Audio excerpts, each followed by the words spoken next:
ಈ ಧೂಮವತಿ, ಈ ದೇವಿ ಯಾರು, ಆಕೆ ರೂಪ ಯಾಕೆ ಹಾಗೆ? ತುಂಬಾ ಭಯಂಕರವಾದಂತ ಉಗ್ರ ರೂಪದಲ್ಲಿ ಇರ್ತಕ್ಕಂಥ ದೇವತೆ. ತಾಯಿ ಯಾವ ತರ ಕಾಣಿಸ್ತಾಳೆ ಅಂತ ಹೇಳಿದ್ರೆ, ಮುದಿ ವಯಸ್ಸಿನಲ್ಲಿರ್ತಕ್ಕಂಥ ಹೆಂಗಸಿನ ತರ ಕಾಣಿಸ್ತಾಳೆ. ಅರ್ಧಂತ ಬಟ್ಟೆ, ಕಾಗೆ ಧ್ವಜ ಮತ್ತೆ ಕಾಗೆ ವಾಹನ, ಮತ್ತೆ ವಿಧವೆ ಸ್ಥಿತಿಯಲ್ಲಿ ಆ ತಾಯಿ ಇರ್ತಾಳೆ. ಮಹಾಪಾರ್ವತಿಯ 7ನೇ ಅವತಾರ. ಪರಮೇಶ್ವರ ನಾನಾ ರೀತಿಯಲ್ಲಿ ಭಕ್ಷ್ಯಗಳು ಈ ಪಾರ್ವತಿಗೆ ಕೊಟ್ಟಾಗ ಎಷ್ಟು ಕೊಟ್ಟರು ಸಾಕಾಗಲ್ಲ ತಾಯಿಗೆ. ಅಂತ ಒಂದು ಕೋಪ. ಇನ್ನೇನು ಮಾಡಕ್ಕಾಗ್ದೇನೆ ನೀನ್ ನನ್ನನ್ನೇ ನುಂಗು, ನಿನ್ನ ಹಸುವನ್ನ ತೀರಿಸ್ಕೊ ಅಂತ ಹೇಳಿದಾಗ ಹಿಂದೆ ಮುಂದೆ ನೋಡದೆ ಪಾರ್ವತಿ ಪರಮೇಶ್ವರನನ್ನೇ ನುಂಗ್ತಾಳೆ. ಪರಮೇಶ್ವರ ಕೆಳಗಡೆನೂ ಹೋಗದೆ ಮೇಲೂ ಬರ್ದೆ ಗಂಟಲ್ಲಿ ಸಿಕ್ಕಾಕೊಳ್ತಾಳೆ. ನುಂಗಿದ ಕ್ಷಣದಲ್ಲೇ ಈ ಪಾರ್ವತಿ ವಿಧವೆಯ ಒಂದು ಪಟ್ಟವನ್ನು ಹೊಂದುತ್ತಾಳೆ.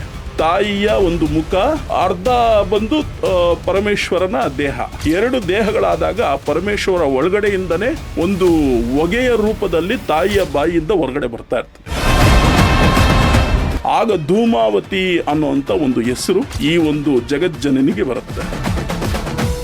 ಆ ಧೂಮಾವತಿಯನ್ನ ಮೂಲ ಮಂತ್ರ ಅನ್ನುವಂಥದ್ದು ಒಂದಿದೆ. ಓಂ ಶ್ರೀಂ ಐಂ ಕ್ಲೀಂ ದುಮ್ ದುಮ್ ಧೂಮಾವತ್ಯೈ ಸ್ವಾಹ.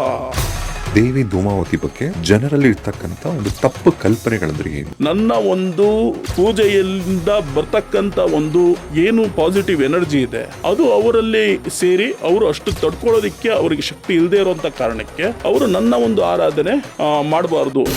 ಧೂಮವತಿ ದೇವಿನ ಒಂಥರ ಅಪಶಕುನ ಅಂತ ಕೂಡ ಭಾವಿಸ್ತಾರೆ. ಜೀವನದಲ್ಲಿ ಕೆಟ್ಟದು ಒಳ್ಳೆದು ಎರಡೂ ಇರಬೇಕು. ತಾಯಿ ಧೂಮಾಸುರ ಎಂಬತಕ್ಕಂತ ಹಲವು ರಾಕ್ಷಸರನ್ನ ಸಂಹಾರ ಮಾಡಬೇಕಾದ್ರೆ ಅಂತ ರೂಪವನ್ನ ತಾಳ್ಬೇಕಾಯ್ತು. ಎಲ್ಲಾ ದೇವತೆಗಳು ಒಂದೇ ರೂಪದಲ್ಲಿ ಇದ್ರೆ ಜನಗಳಿಗೆ ಯಾವ ದೇವತೆಗಳನ್ನ ಒಂದು ಆರಾಧನೆ ಮಾಡಬೇಕು, ಅನುಷ್ಠಾನ ಮಾಡಬೇಕು ಅಂತ ಗೊತ್ತಾಗಲ್ಲ. ಈ ಮೆಂಟಲ್ ಹೆಲ್ತ್ ರಿಲೇಟೆಡ್ ಎಲ್ಲ ಕಾಯಿಲೆಗಳಿಗೂ ಧೂಮವತಿ ಸೊಲ್ಯೂಷನ್ ಅಂತ ಅಂತಾರೆ. ಧೂಮ ಅಂದ್ರೆ ಹೊಗೆ ಅಂತ, ಮಾವತಿ ಅಂದ್ರೆ ಏನು ಇಲ್ಲ ನಶ್ವರ ಅಂತ. ಹಾಗಾಗಿ ಮ್ಯಾಜಿಕ್ ಅನ್ನೋಂತ ಒಂದು ಅರ್ಥ ಕೊಡುತ್ತೆ. ನಿಮ್ಮಲ್ಲಿರ್ತಕ್ಕಂಥ ಒಂದು ಕಷ್ಟಗಳು, ನಿಮ್ಮಲ್ಲಿರ್ತಕ್ಕಂಥ ನೋವು, ಮನಸ್ಸಿನ ಒಂದು ವ್ಯತೆ, ಇದೆಲ್ಲವನ್ನ ಮ್ಯಾಜಿಕ್ ರೂಪದಲ್ಲಿ ಸಂಪೂರ್ಣ ಆ ಒಂದು ತಾಯಿ ಮಾಯ ಮಾಡ್ತಾಳೆ. ತಂತ್ರದಲ್ಲಿ ಏನಕ್ಕೋಸ್ಕರ ಬಳಸ್ತಾರೆ ಈ ಮಾಂತ್ರಿಕರು? ಈ ರೀತಿ ಧೂಮಾವತಿಯ ಒಂದು ಮೊರೆ ಹೋಗಿ ಇನ್ನೇನು ಸಾಯ್ಬೇಕು ಅಂತ ಆ ಒಂದು ಪರಿಸ್ಥಿತಿಯಲ್ಲಿ ಇರ್ತಕ್ಕಂಥ ಮನುಷ್ಯನನ್ನ ಬದುಕಿಸೋ ಅಂತದ್ದು ಬಹಳಷ್ಟು ನಾವು ನೋಡಿದೀವಿ. ಧೂಮವತಿ ದೇವಿನ ಪೂಜೆ ಮಾಡಬೇಕು ಅಂದ್ರು ಆಕೆನ ಹೇಗೆ ಪೂಜಿಸ್ಬೇಕು? ಯಾರು ಮಾತಾಡದೇ ಇರುವಂತ ಒಂದು ಪ್ರದೇಶದಲ್ಲಿ, ಅವರ ಒಂದು ರೂಮಲ್ಲಿ, ಅವರ ಒಂದು ಕೊಠಡಿಯಲ್ಲಿ ಕೂತ್ಕೊಂಡು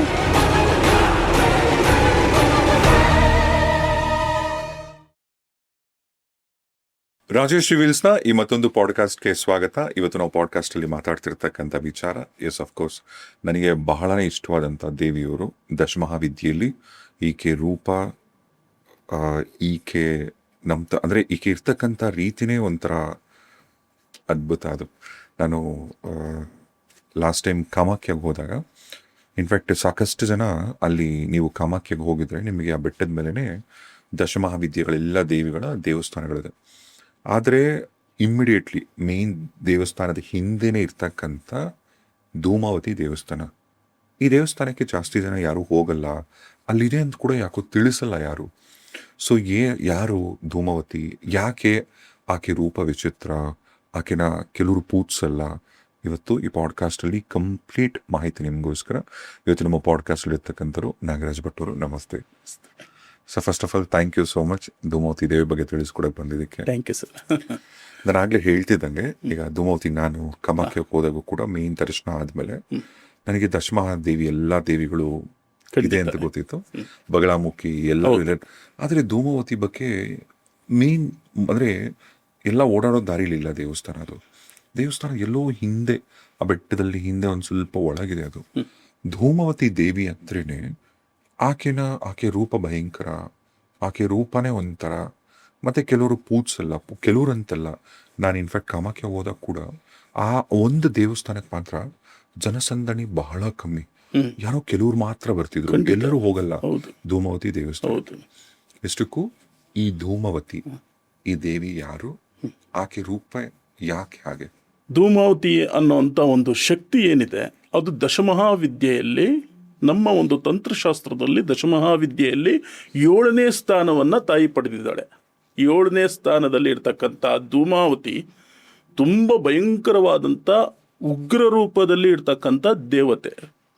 ಮೊದಲನೇದಾಗಿ ತಾಯಿ ಯಾವ ಥರ ಕಾಣಿಸ್ತಾಳೆ ಅಂತ ಹೇಳಿದ್ರೆ, ಒಂದು ಮುದಿ ವಯಸ್ಸಿನಲ್ಲಿರ್ತಕ್ಕಂಥ ಹೆಂಗಸಿನ ಥರ ಕಾಣಿಸ್ತಾಳೆ. ಇನ್ನೊಂದು ಅರ್ಧಂತ ಬಟ್ಟೆ, ಕಾಗೆ ಧ್ವಜ ಮತ್ತು ಕಾಗೆ ವಾಹನ, ನಂತರ ಕೈಯಲ್ಲಿ ಮೊರವನ್ನು ಇಟ್ಕೊಂಡಿರ್ತಕ್ಕಂಥದ್ದು, ಮತ್ತು ಅರ್ಧಂತ ಸೀರೆ. ಈ ರೀತಿ ಒಂದು ಸ್ಥಿತಿಯಲ್ಲಿ ಮತ್ತು ವಿಧವೆ ಸ್ಥಿತಿಯಲ್ಲಿ, ವಿಧವೆ ರೂಪದಲ್ಲಿ ಆ ತಾಯಿ ಇರ್ತಾಳೆ. ಈ ತಾಯಿಯ ಒಂದು ಇತಿಹಾಸ ಏನು ಅಂತ ನಾವು ನೋಡೋದಾದರೆ, ಈ ತಾಯಿ ಒಂದು ಮಹಾಪಾರ್ವತಿಯ 7ನೇ ಅವತಾರ. ಪಾರ್ವತಿನೇ ಮಹಾಪಾರ್ವತಿನೇ 7ನೇ ಅವತಾರ ಈ ಧೂಮಾವತಿ ಅವತಾರ. ಈ ಪಾರ್ವತಿ ಏನಾಗುತ್ತೆ ಅಂತ ಹೇಳಿದ್ರೆ, ಬ್ರಹ್ಮನಿಂದ ಮತ್ತು ಪರಮೇಶ್ವರನಿಂದ ವಿಶೇಷವಾದಂಥ ಒಂದು ವರವನ್ನು ಧೂಮಾಸುರ ಎಂಬತಕ್ಕಂಥ ರಾಕ್ಷಸ ಪಡೆದಿರ್ತಾನೆ. ಧೂಮಾಸುರ, ಧೂಮ್ರಶ, ಧೂಮ್ರಕೇತು, ಹೀಗೆ ನಾನಾ ಒಂದು ಹೆಸರಿನಲ್ಲಿರ್ತಕ್ಕಂಥ ವಿಚಿತ್ರವಾದಂಥ ಒಬ್ಬ ರಾಕ್ಷಸ.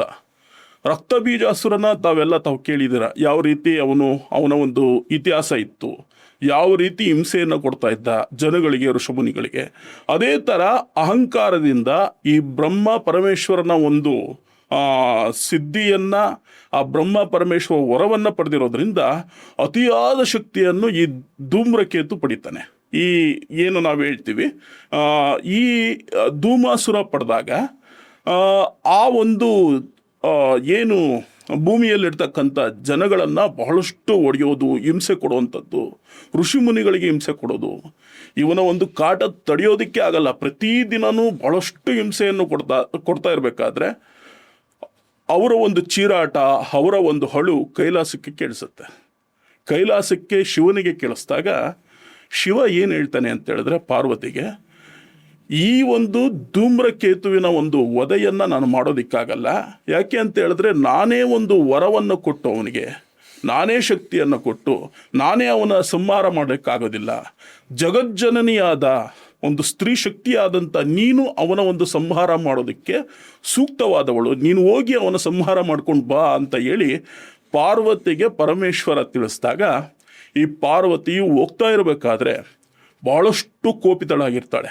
ಜಗಜ್ಜನನಿಯಾದಂಥ ಪಾರ್ವತಿ ಕಾಳಿಯ ರೂಪದಲ್ಲಿ ಒಂದು ಬಹಳಷ್ಟು ಕೋಪಿತಳಾಗಿರ್ಬೇಕಾದ್ರೆ ಆ ಒಂದು ದಾರಿ ಮಧ್ಯದಲ್ಲಿ ಈ ಪಾರ್ವತಿಗೆ ಬಹಳಷ್ಟು ಹಸುವಾಗುತ್ತೆ.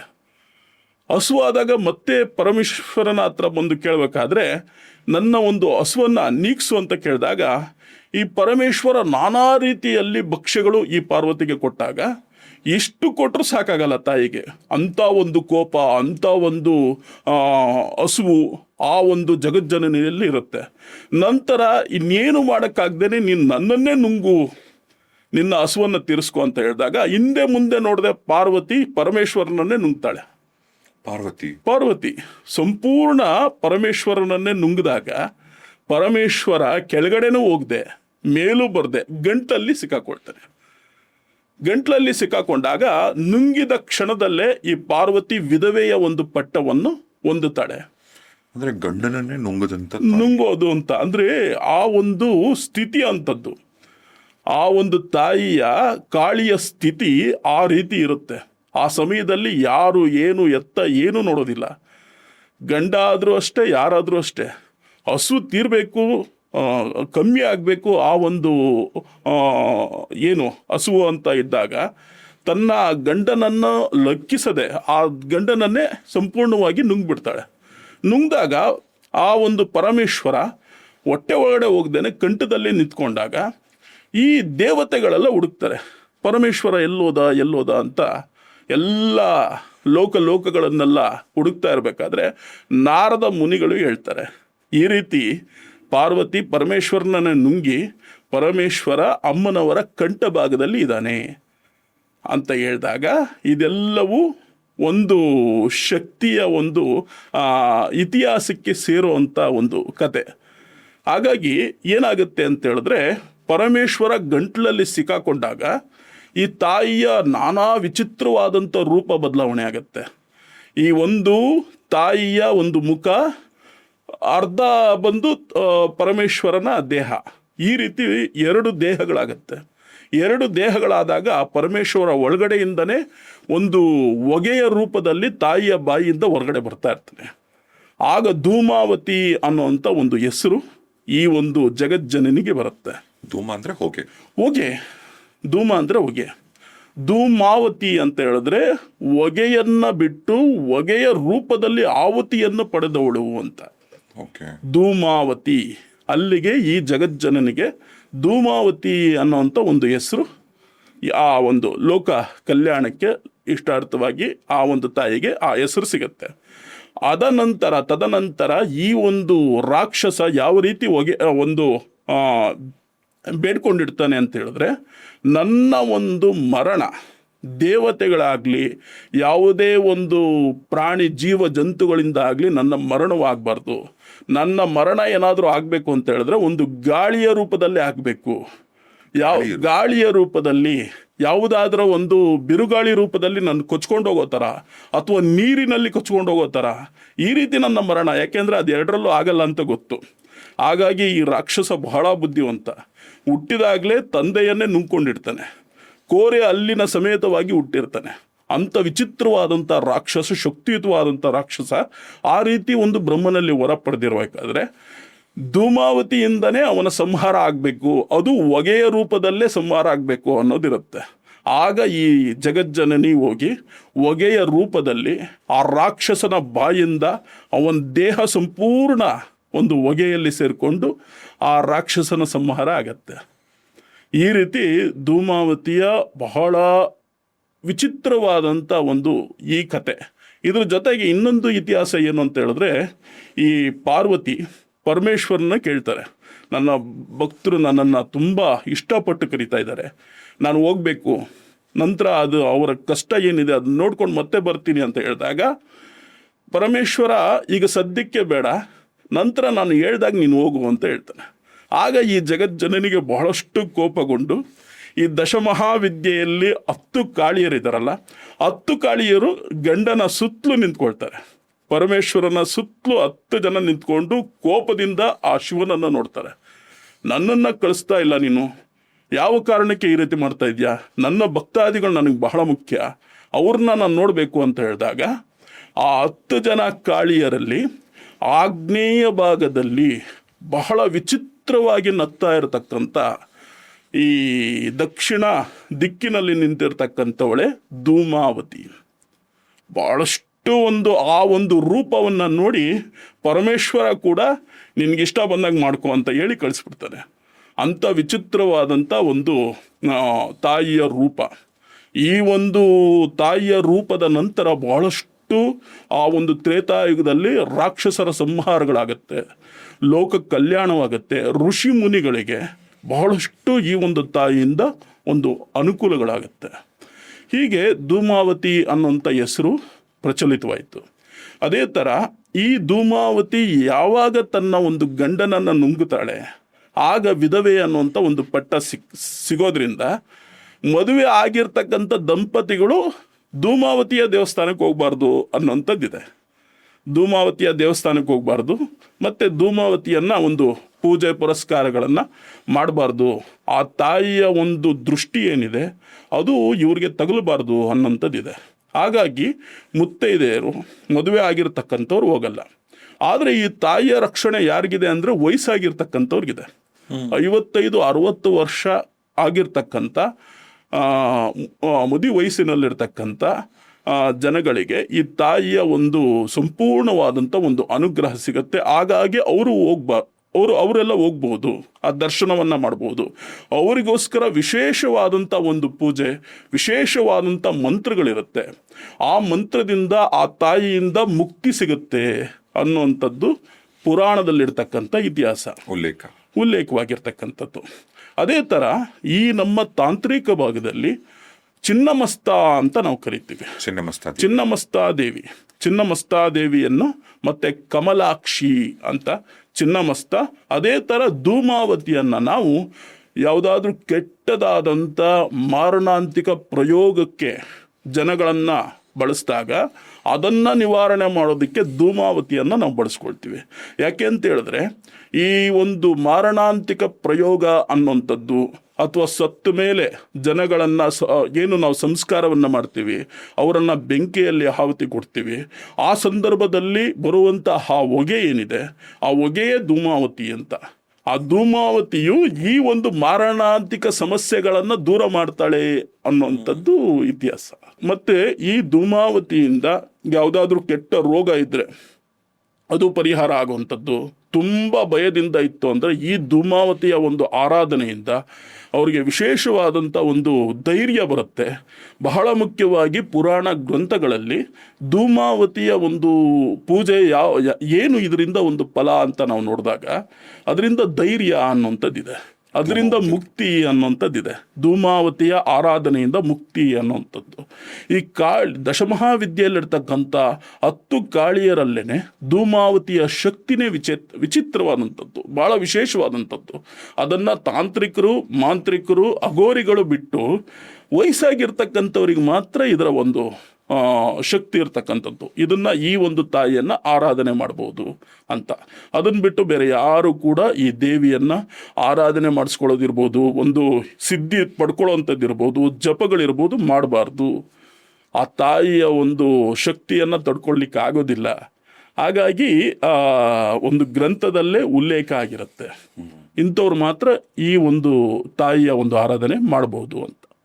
ಈ ದಶಮಹಾವಿದ್ಯೆಗಳಲ್ಲಿ ನೀವು ಹೇಳಿದಾಗೆ 7ನೇ ಅವತಾರ ತಾಯಿ ಧೂಮವತಿ ಏನಿದೆಯಲ್ಲ, ಈ ಧೂಮವತಿ ರೂಪನೇ ಭಯಂಕರ. ಇಷ್ಟಕ್ಕೂ ಈ ರೂಪ ಅಂದ್ರೆ ನೀವು ಹೇಳಿದಂಗೆ ಆಕೆ ಕಾಗೆ ಮೇಲೆ ಬರ್ತಾಳೆ, ಮತ್ತೆ ಹೊಗೆ ರೂಪದಲ್ಲಿ ಕಾಣಿಸ್ಕೊಂತಾಳೆ, ಮತ್ತೆ ಕೈಯಲ್ಲಿ ಒಂದು ಮರ ಇರುತ್ತೆ, ಹಳೆ ಮರ ಇರುತ್ತೆ, ಧ್ವಜ ಒಂದಿರುತ್ತೆ, ವಿಚಿತ್ರವಾಗಿರುತ್ತೆ, ಮುಖ ಒಂಥರ ಕುರೂಪಿಯಾಗಿರುತ್ತೆ ಆಕೆದು. ಅಂದ್ರೆ ಇದು ಏನ್ ರೆಪ್ರೆಸೆಂಟ್ ಮಾಡುತ್ತೆ? ಅತ್ಯಂತ ರಹಸ್ಯಮಯ ರೂಪ ಅಂತ ಹೇಳಿದ್ರೆ, ಶಿವನನ್ನೇ ಯಾವಾಗ ನುಂಗುತ್ತಾಳೆ ತಾಯಿ, ತನ್ನ ಗಂಡನನ್ನೇ ನುಂಗಿದಾಗ ತಾಯಿ ವಿಧವೆ ಪಟ್ಟವನ್ನು ಪಡಿತಾಳೆ. ಆಗೇನಾಗುತ್ತೆ ಅಂತ ಹೇಳಿದ್ರೆ, ಈ ದೇವತೆಗಳೆಲ್ಲ ಆ ತಾಯಿಯನ್ನು ಬಹಳಷ್ಟು ಒಂದು ವಿಶೇಷವಾಗಿ ವಿಚಿತ್ರ ರೂಪದಲ್ಲಿ ನೋಡಲಿಕ್ಕೆ ಶುರು ಮಾಡ್ತಾರೆ. ನಂತರ ಈ ತಾಯಿ ಮೊದಲನೇದಾಗಿ ಧೂಮಾವತಿ ಅಂದರೆ ನಾವು ಅವಾಗಲೇ ಹೇಳ್ದಂಗೆ ಹೊಗೆಯ ರೂಪದಲ್ಲಿ ಇರ್ತಕ್ಕಂಥ ತಾಯಿ ಇದು ಅಂತ. ನಂತರ ಎಲ್ಲರೂ ಒಂದು ಆಕೃತಿಯನ್ನು, ಆ ತಾಯಿಯ ವಿವಿಧ ರೂಪವನ್ನು ನೋಡಲಿಕ್ಕೆ ಶುರು ಮಾಡ್ತಾರೆ. ಮೊದಲನೇದಾಗಿ ತಾಯಿ ಬಂದಿರೋದೇ ಹೊಗೆಯ ರೂಪದಲ್ಲಿ, ಆ ರಾಕ್ಷಸನ ಸಂಹಾರ ಮಾಡಿದ್ದೇ ಹೊಗೆಯ ರೂಪದಲ್ಲಿ. ಹಾಗಾಗಿ ಈ ತಾಯಿ 24 ಗಂಟೆ ಕೂಡ ಹೊಗೆಯ ರೂಪದಲ್ಲೇ ಸಂಪೂರ್ಣ ಈ ಪ್ರಪಂಚದಲ್ಲಿ ಇರೋದ್ರಿಂದ, ಎಲ್ಲ ಜನಗಳ ಜೊತೆಗೆ ಇರೋದ್ರಿಂದ, ಆ ತಾಯಿಯು ರಹಸ್ಯಮಯ ಒಂದು ಸ್ಥಳದಲ್ಲಿ ರಹಸ್ಯಮಯವಾಗಿ ಇರ್ತಾಳೆ. ರಹಸ್ಯಮಯವಾದಂಥ ಒಂದು ರೂಪವನ್ನು ಆ ತಾಯಿ ಪಡೆದಿರ್ತಾಳೆ ಅನ್ನುವಂಥದ್ದು ವಿಶೇಷ. ಈಗ ತಾಯಿ ಧೂಮಾವತಿನ ಆಕೆ ಬಿಳಿ ಸೀರೆ ಉಟ್ಟಿರ್ತಾಳೆ, ಹರ್ಕಲ್ ಸೀರೆ ಉಟ್ಟಿರ್ತಾಳೆ, ಮತ್ತೆ ಮುಖ ಎಲ್ಲ ವಯಸ್ಸಾದಂಗಿರತ್ತೆ ಆಕೆಗೆ, ಕೂದಲೆಲ್ಲ ಬಿಳಿ ಕೂದಲು. ಅಂದರೆ ಆಕಿನ ಒಂದು ವಿಧವೆ ಆಗಾಗಲಿ ಒಂದು ತಪಸ್ವಿನಿಯಾಗಿ ತೋರಿಸ್ತಾರೆ, ಹಾಗೆ ಚಿತ್ರೀಕರಣ ಮಾಡಿರ್ತಾರಲ್ಲ. ಇದು ಏನು ರೆಪ್ರೆಸೆಂಟ್ ಮಾಡುತ್ತೆ? ಅಂದರೆ ಇದರ ಹಿಂದೆ ಇರ್ತಕ್ಕಂಥ ಒಂದು ಆಧ್ಯಾತ್ಮಿಕ ರಹಸ್ಯ ಏನು? ದೇವಿ ಮೊದಲನೇದಾಗಿ ಆಧ್ಯಾತ್ಮಕ್ಕೆ ಯಾರು ಹೋಗ್ತಾರೆ ಅವರಿಗೆ ಬಹಳ ವಿಶೇಷವಾದಂಥ ಒಂದು ಶಕ್ತಿಯನ್ನು ಕೊಡುವಂಥ ತಾಯಿ. ಯಾರಿಗೆ ಈಗ ತುಂಬ ಜನಕ್ಕೆ ಈ ಒಂದು ಕಲಿಯುಗದಲ್ಲಿ ಆಧ್ಯಾತ್ಮ ಲೋಕವನ್ನು ಪಡಿಬೇಕು ಅಂತ ಭಾಳಷ್ಟು ಆಸೆ ಇರುತ್ತೆ, ಸ್ವಲ್ಪನಾದರೂ ಧ್ಯಾನವನ್ನು ಮಾಡಬೇಕು. ಆದರೆ ಈಗಿನ ಜಂಜಾಟದಲ್ಲಿ ಸರಿಯಾಗಿ ಒಂದು ಧ್ಯಾನ, ಒಂದು ಜಪ, ವಿಶೇಷವಾಗಿ ದೇವತಾ ಆರಾಧನೆ, ಒಂದು ಸದ್ಬುದ್ಧಿಯನ್ನು ಪಡೆದು ಜನಗಳ ಹತ್ರ ಒಳ್ಳೆ ರೀತಿಯಾಗಿ ಒಂದು ಅವರಿಗೆ ಹೊಂದಿಕೊಂಡು ಇರುವಂಥದ್ದಾಗಲಿ ಅಥವಾ ಆಧ್ಯಾತ್ಮಿಕವಾಗಿ ಜೀವನವನ್ನು ನಡೆಸಬೇಕು ಅಂತ ಆಗೋದಿಲ್ಲ. ಅಂಥವರು ಧೂಮಾವತಿಯ ಒಂದು ಆರಾಧನೆಯಿಂದ, ಧೂಮಾವತಿಯ ಒಂದು ಅನುಷ್ಠಾನದಿಂದ ಆಧ್ಯಾತ್ಮ ಲೋಕದಲ್ಲಿ ಅವರು ಸಂಚಾರ ಮಾಡಬಹುದು, ಅವರು ನಡಿಬಹುದು ಅನ್ನುವಂಥದ್ದು ವಿಶೇಷ. ಈ ಒಂದು ಧೂಮಾವತಿಯನ್ನು ಯಾವ ರೀತಿ ಒಂದು ಆಧ್ಯಾತ್ಮದಲ್ಲಿ ಯಾವ ರೀತಿ ಹೋಗ್ಬೋದು ಅಂತ ಹೇಳಿದ್ರೆ, ಮೊದಲನೇದಾಗಿ ಧ್ಯಾನದಲ್ಲಿ ಆ ಧೂಮಾವತಿಯ ಒಂದು ರೂಪವನ್ನು ವಿಶೇಷವಾಗಿ ಒಬ್ಬರೇ ಕೂತ್ಕೊಂಡು ಮಾಡುವಾಗ ಆ ಒಂದು ಧ್ಯಾನದಲ್ಲಿ ಧೂಮಾವತಿಯನ್ನು ನೋಡಬೇಕು. ಆ ಧೂಮಾವತಿಯನ್ನು ವಿಶೇಷವಾಗಿ ಶಕ್ತಿಯುತವಾದಂಥ ಮೂಲ ಮಂತ್ರ ಅನ್ನುವಂಥದ್ದು ಒಂದಿದೆ. ಓಂ ಶ್ರೀಂ ಐಂ ಕ್ಲೀಂ ದುಮ್ ಧೂಮಾವತ್ಯೈ ಸ್ವಾಹ. ಇಷ್ಟೇ ಮಂತ್ರ.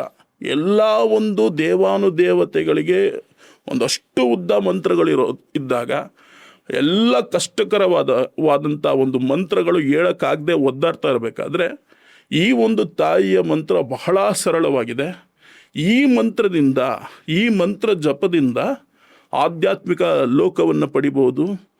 ಸಂಪೂರ್ಣವಾಗಿ ಒಂದು ಉತ್ತಮ, ಎಷ್ಟೇ ಒಂದು ಕೆಟ್ಟ ಒಂದು ಬುದ್ಧಿ ಇರಲಿ, ಕೆಟ್ಟ ಅಭ್ಯಾಸ ಇರಲಿ, ಕೆಟ್ಟವರಾಗಿರಲಿ, ಅವರು ಒಳ್ಳೆಯವರಾಗ್ಬೋದು ಈ ಒಂದು ಧೂಮಾವತಿಯ ಆರಾಧನೆಯಿಂದ, ಧೂಮಾವತಿಯ ಒಂದು ಅನುಷ್ಠಾನದಿಂದ ಅನ್ನುವಂಥದ್ದು ಆ ತಾಯಿ ತಿಳಿಸ್ಕೊಟ್ಟಿರುವಂಥ ವಾಕ್ಯ. ಇವಾಗ ನಿಮ್ಗೇನಾದರೂ ಇಂಡಿವಿಜುವಲಿ ನಿಮಗೊಬ್ಬರಿಗೆ ನಾನೇ, ನಂದು ಅಥವಾ ನನ್ನಿಂದಾನೇ ಎಲ್ಲ ಅಂತ ಕೆಲವ್ರಿಗೆ ಅದೊಂದು ಅಹಂಕಾರ ಇರುತ್ತಲ್ಲ, ಅಂಥ ಅಹಂಕಾರನ ನಾಶ ಮಾಡೋದಾಗಲಿ, ಕಾಯಿಲೆಗಳಿಗೆ ಸಂಬಂಧಪಟ್ಟ ವಿಚಾರದಂತಾಗಲಿ, ಎಲ್ಲದಕ್ಕಿಂತ ಹೆಚ್ಚಾಗಿ ಮುಕ್ತಿ, ಬದುಕಿರ್ತಕ್ಕಂಥ ವ್ಯಕ್ತಿಗಳಾಗ್ಬೋದು, ಸತ್ತಿರ್ತಕ್ಕಂಥ ಆತ್ಮಗಳಿಗೆ ಮುಕ್ತಿ ಸಿಗಲಿಲ್ಲ ಅಂದರೆ ಧೂಮಾವತಿ ದೇವಿ ಪೂಜೆ ಮುಖಾಂತರ ಮುಕ್ತಿ ಕೂಡ ಕೊಡಿಸ್ಬೋದು ಅಂತ ಅಂತಾರೆ. ಅದು ಹೇಗದು? ಧೂಮಾವತಿ ಮೊದಲೇದಾಗಿ ಎಲ್ಲ ದೇವತೆಗಳನ್ನು ನೋಡಿದ್ರೆ ನಮಗೆ ಅಷ್ಟು ಭಯ ಆಗಲ್ಲ. ಆದರೆ ಧೂಮಾವತಿಯ ವಿಚಿತ್ರವಾದಂಥ ಒಂದು ರೂಪ ನೋಡಿದ ಕೂಡಲೇ ಎಂಥವರೇ ಆಗಲಿ ಆ ಪರಮೇಶ್ವರನ್ನೇ ನೋಡಿ ಪರಮೇಶ್ವರನ್ನೇ ಎದುರ್ತಾ ಇರಬೇಕಾದ್ರೆ ಸಾಮಾನ್ಯವಾದಂಥ ಜನಗಳಿಗೆ ಸ್ವಪ್ನದಲ್ಲಿ ಅಮ್ಮನವರು ಕಾಣಿಸ್ಕೊಳ್ಳುವಂಥದ್ದು ಅಥವಾ ವಿಚಿತ್ರ ರೂಪದಲ್ಲಿ ನಾವು ಅವಾಗಲೇ ಹೇಳ್ದಂಗೆ ಧ್ಯಾನದಲ್ಲಿ ಕಾಣಿಸ್ದಾಗ ಇವರ ಒಂದು ಕೆಟ್ಟ ಬುದ್ಧಿ ಆಗಲಿ, ಆಲೋಚನೆ ಆಗಲಿ ಸಂಪೂರ್ಣವಾಗಿ ನಾಶವಾಗುತ್ತೆ. ಮೊದಲನೇದಾಗಿ ಅಹಂಕಾರ ನಾಶವಾಗುತ್ತೆ, ಎರಡನೇದಾಗಿ ಕೆಟ್ಟ ಅಭ್ಯಾಸ, ಕೆಟ್ಟ ಬುದ್ಧಿಗಳು ನಾಶವಾಗುತ್ತೆ, ಆಧ್ಯಾತ್ಮಿಕರಾಗ್ತಾರೆ, ಒಳ್ಳೆ ಒಂದು ಉತ್ತಮರಾಗ್ತಾರೆ, ತಂದೆ ತಾಯಿಗೆ ಗೌರವವನ್ನು ಕೊಡುವಂಥದ್ದು, ಹಿರಿಯರಿಗೆ ಗೌರವವನ್ನು ಕೊಡುವಂಥದ್ದು, ದೇವತಾ ಪೂಜೆಗಳನ್ನು ಮಾಡುವಂಥವರಾಗ್ತಾರೆ. ಈ ರೀತಿ ಎಲ್ಲ ಒಂದು ಅನುಕೂಲ ಆ ತಾಯಿಯ ಒಂದು ಆರಾಧನೆಯಿಂದ ಆಗುತ್ತೆ. ಯಾಕೆ ಅಂತ ಹೇಳಿದ್ರೆ ತಾಯಿ ಬಹಳ ವಿಚಿತ್ರವಾಗಿದ್ದಾರೆ. ಆ ಒಂದು ಹರಕಲು ಬಟ್ಟೆಗಳಿರ್ಬೋದು, ಆ ತಾಯಿಯ ಉಬ್ಬಿದ ಹಲ್ಲುಗಳಿರ್ಬೋದು, ಮತ್ತು ಕೆದರದಂಥ ಒಂದು ಕೂದಲು, ಆ ಧ್ವಜದ ಮೇಲೆ ಕಾಗೆ. ಇನ್ನೂ ಮುಖ್ಯವಾಗಿ ಹೇಳಬೇಕು ಅಂತ ಹೇಳಿದ್ರೆ ಈ ತಾಯಿಯ ಒಂದು ಸ್ನೇಹಿತ ಯಾರು ಅಂದರೆ ಶನೈಶ್ಚರನೇ ಧೂಮಾವತಿಯ ಒಂದು ಸ್ನೇಹಿತನಾಗಿರಬೇಕಾದ್ರೆ ಆ ಶನೈಶ್ಚರನ ಒಂದು ರಥವನ್ನು ಧೂಮಾವತಿಗೆ ಕೊಡಬೇಕಾದ್ರೆ ಆ ಒಂದು ಧೂಮಾವತಿಯು ಇನ್ನಷ್ಟು ಒಂದು ಉಗ್ರ ರೂಪವಾಗಿ ಕಾಣಿಸ್ಕೊಳ್ತಾಳೆ. ಸಾಮಾನ್ಯವಾಗಿ ದೇವತೆಗಳೇ ಈ ಒಂದು ಜಗಜ್ಜನನಿಯ ಒಂದು ರೂಪವನ್ನು ನೋಡಿ ಬದಲಾವಣೆ ಆಗಬೇಕಾದ್ರೆ ನಮ್ಮಂಥ ಸಾಮಾನ್ಯ ಜನ ಬದಲಾವಣೆ ಆಗೇ ಆಗ್ತಾರೆ. ಹಾಗಾಗಿ ಎಂಥ ಒಂದು ಕೆಟ್ಟ ಮನಸ್ಥಿತಿಯಲ್ಲಿದ್ದರೂ ಕೂಡ ಆ ಒಂದು ವ್ಯಕ್ತಿ ಸಂಪೂರ್ಣವಾಗಿ ಈ ಧೂಮಾವತಿಯ ಒಂದು ಆರಾಧನೆಯಿಂದ ಬದಲಾವಣೆ ಆಗ್ಬೋದು.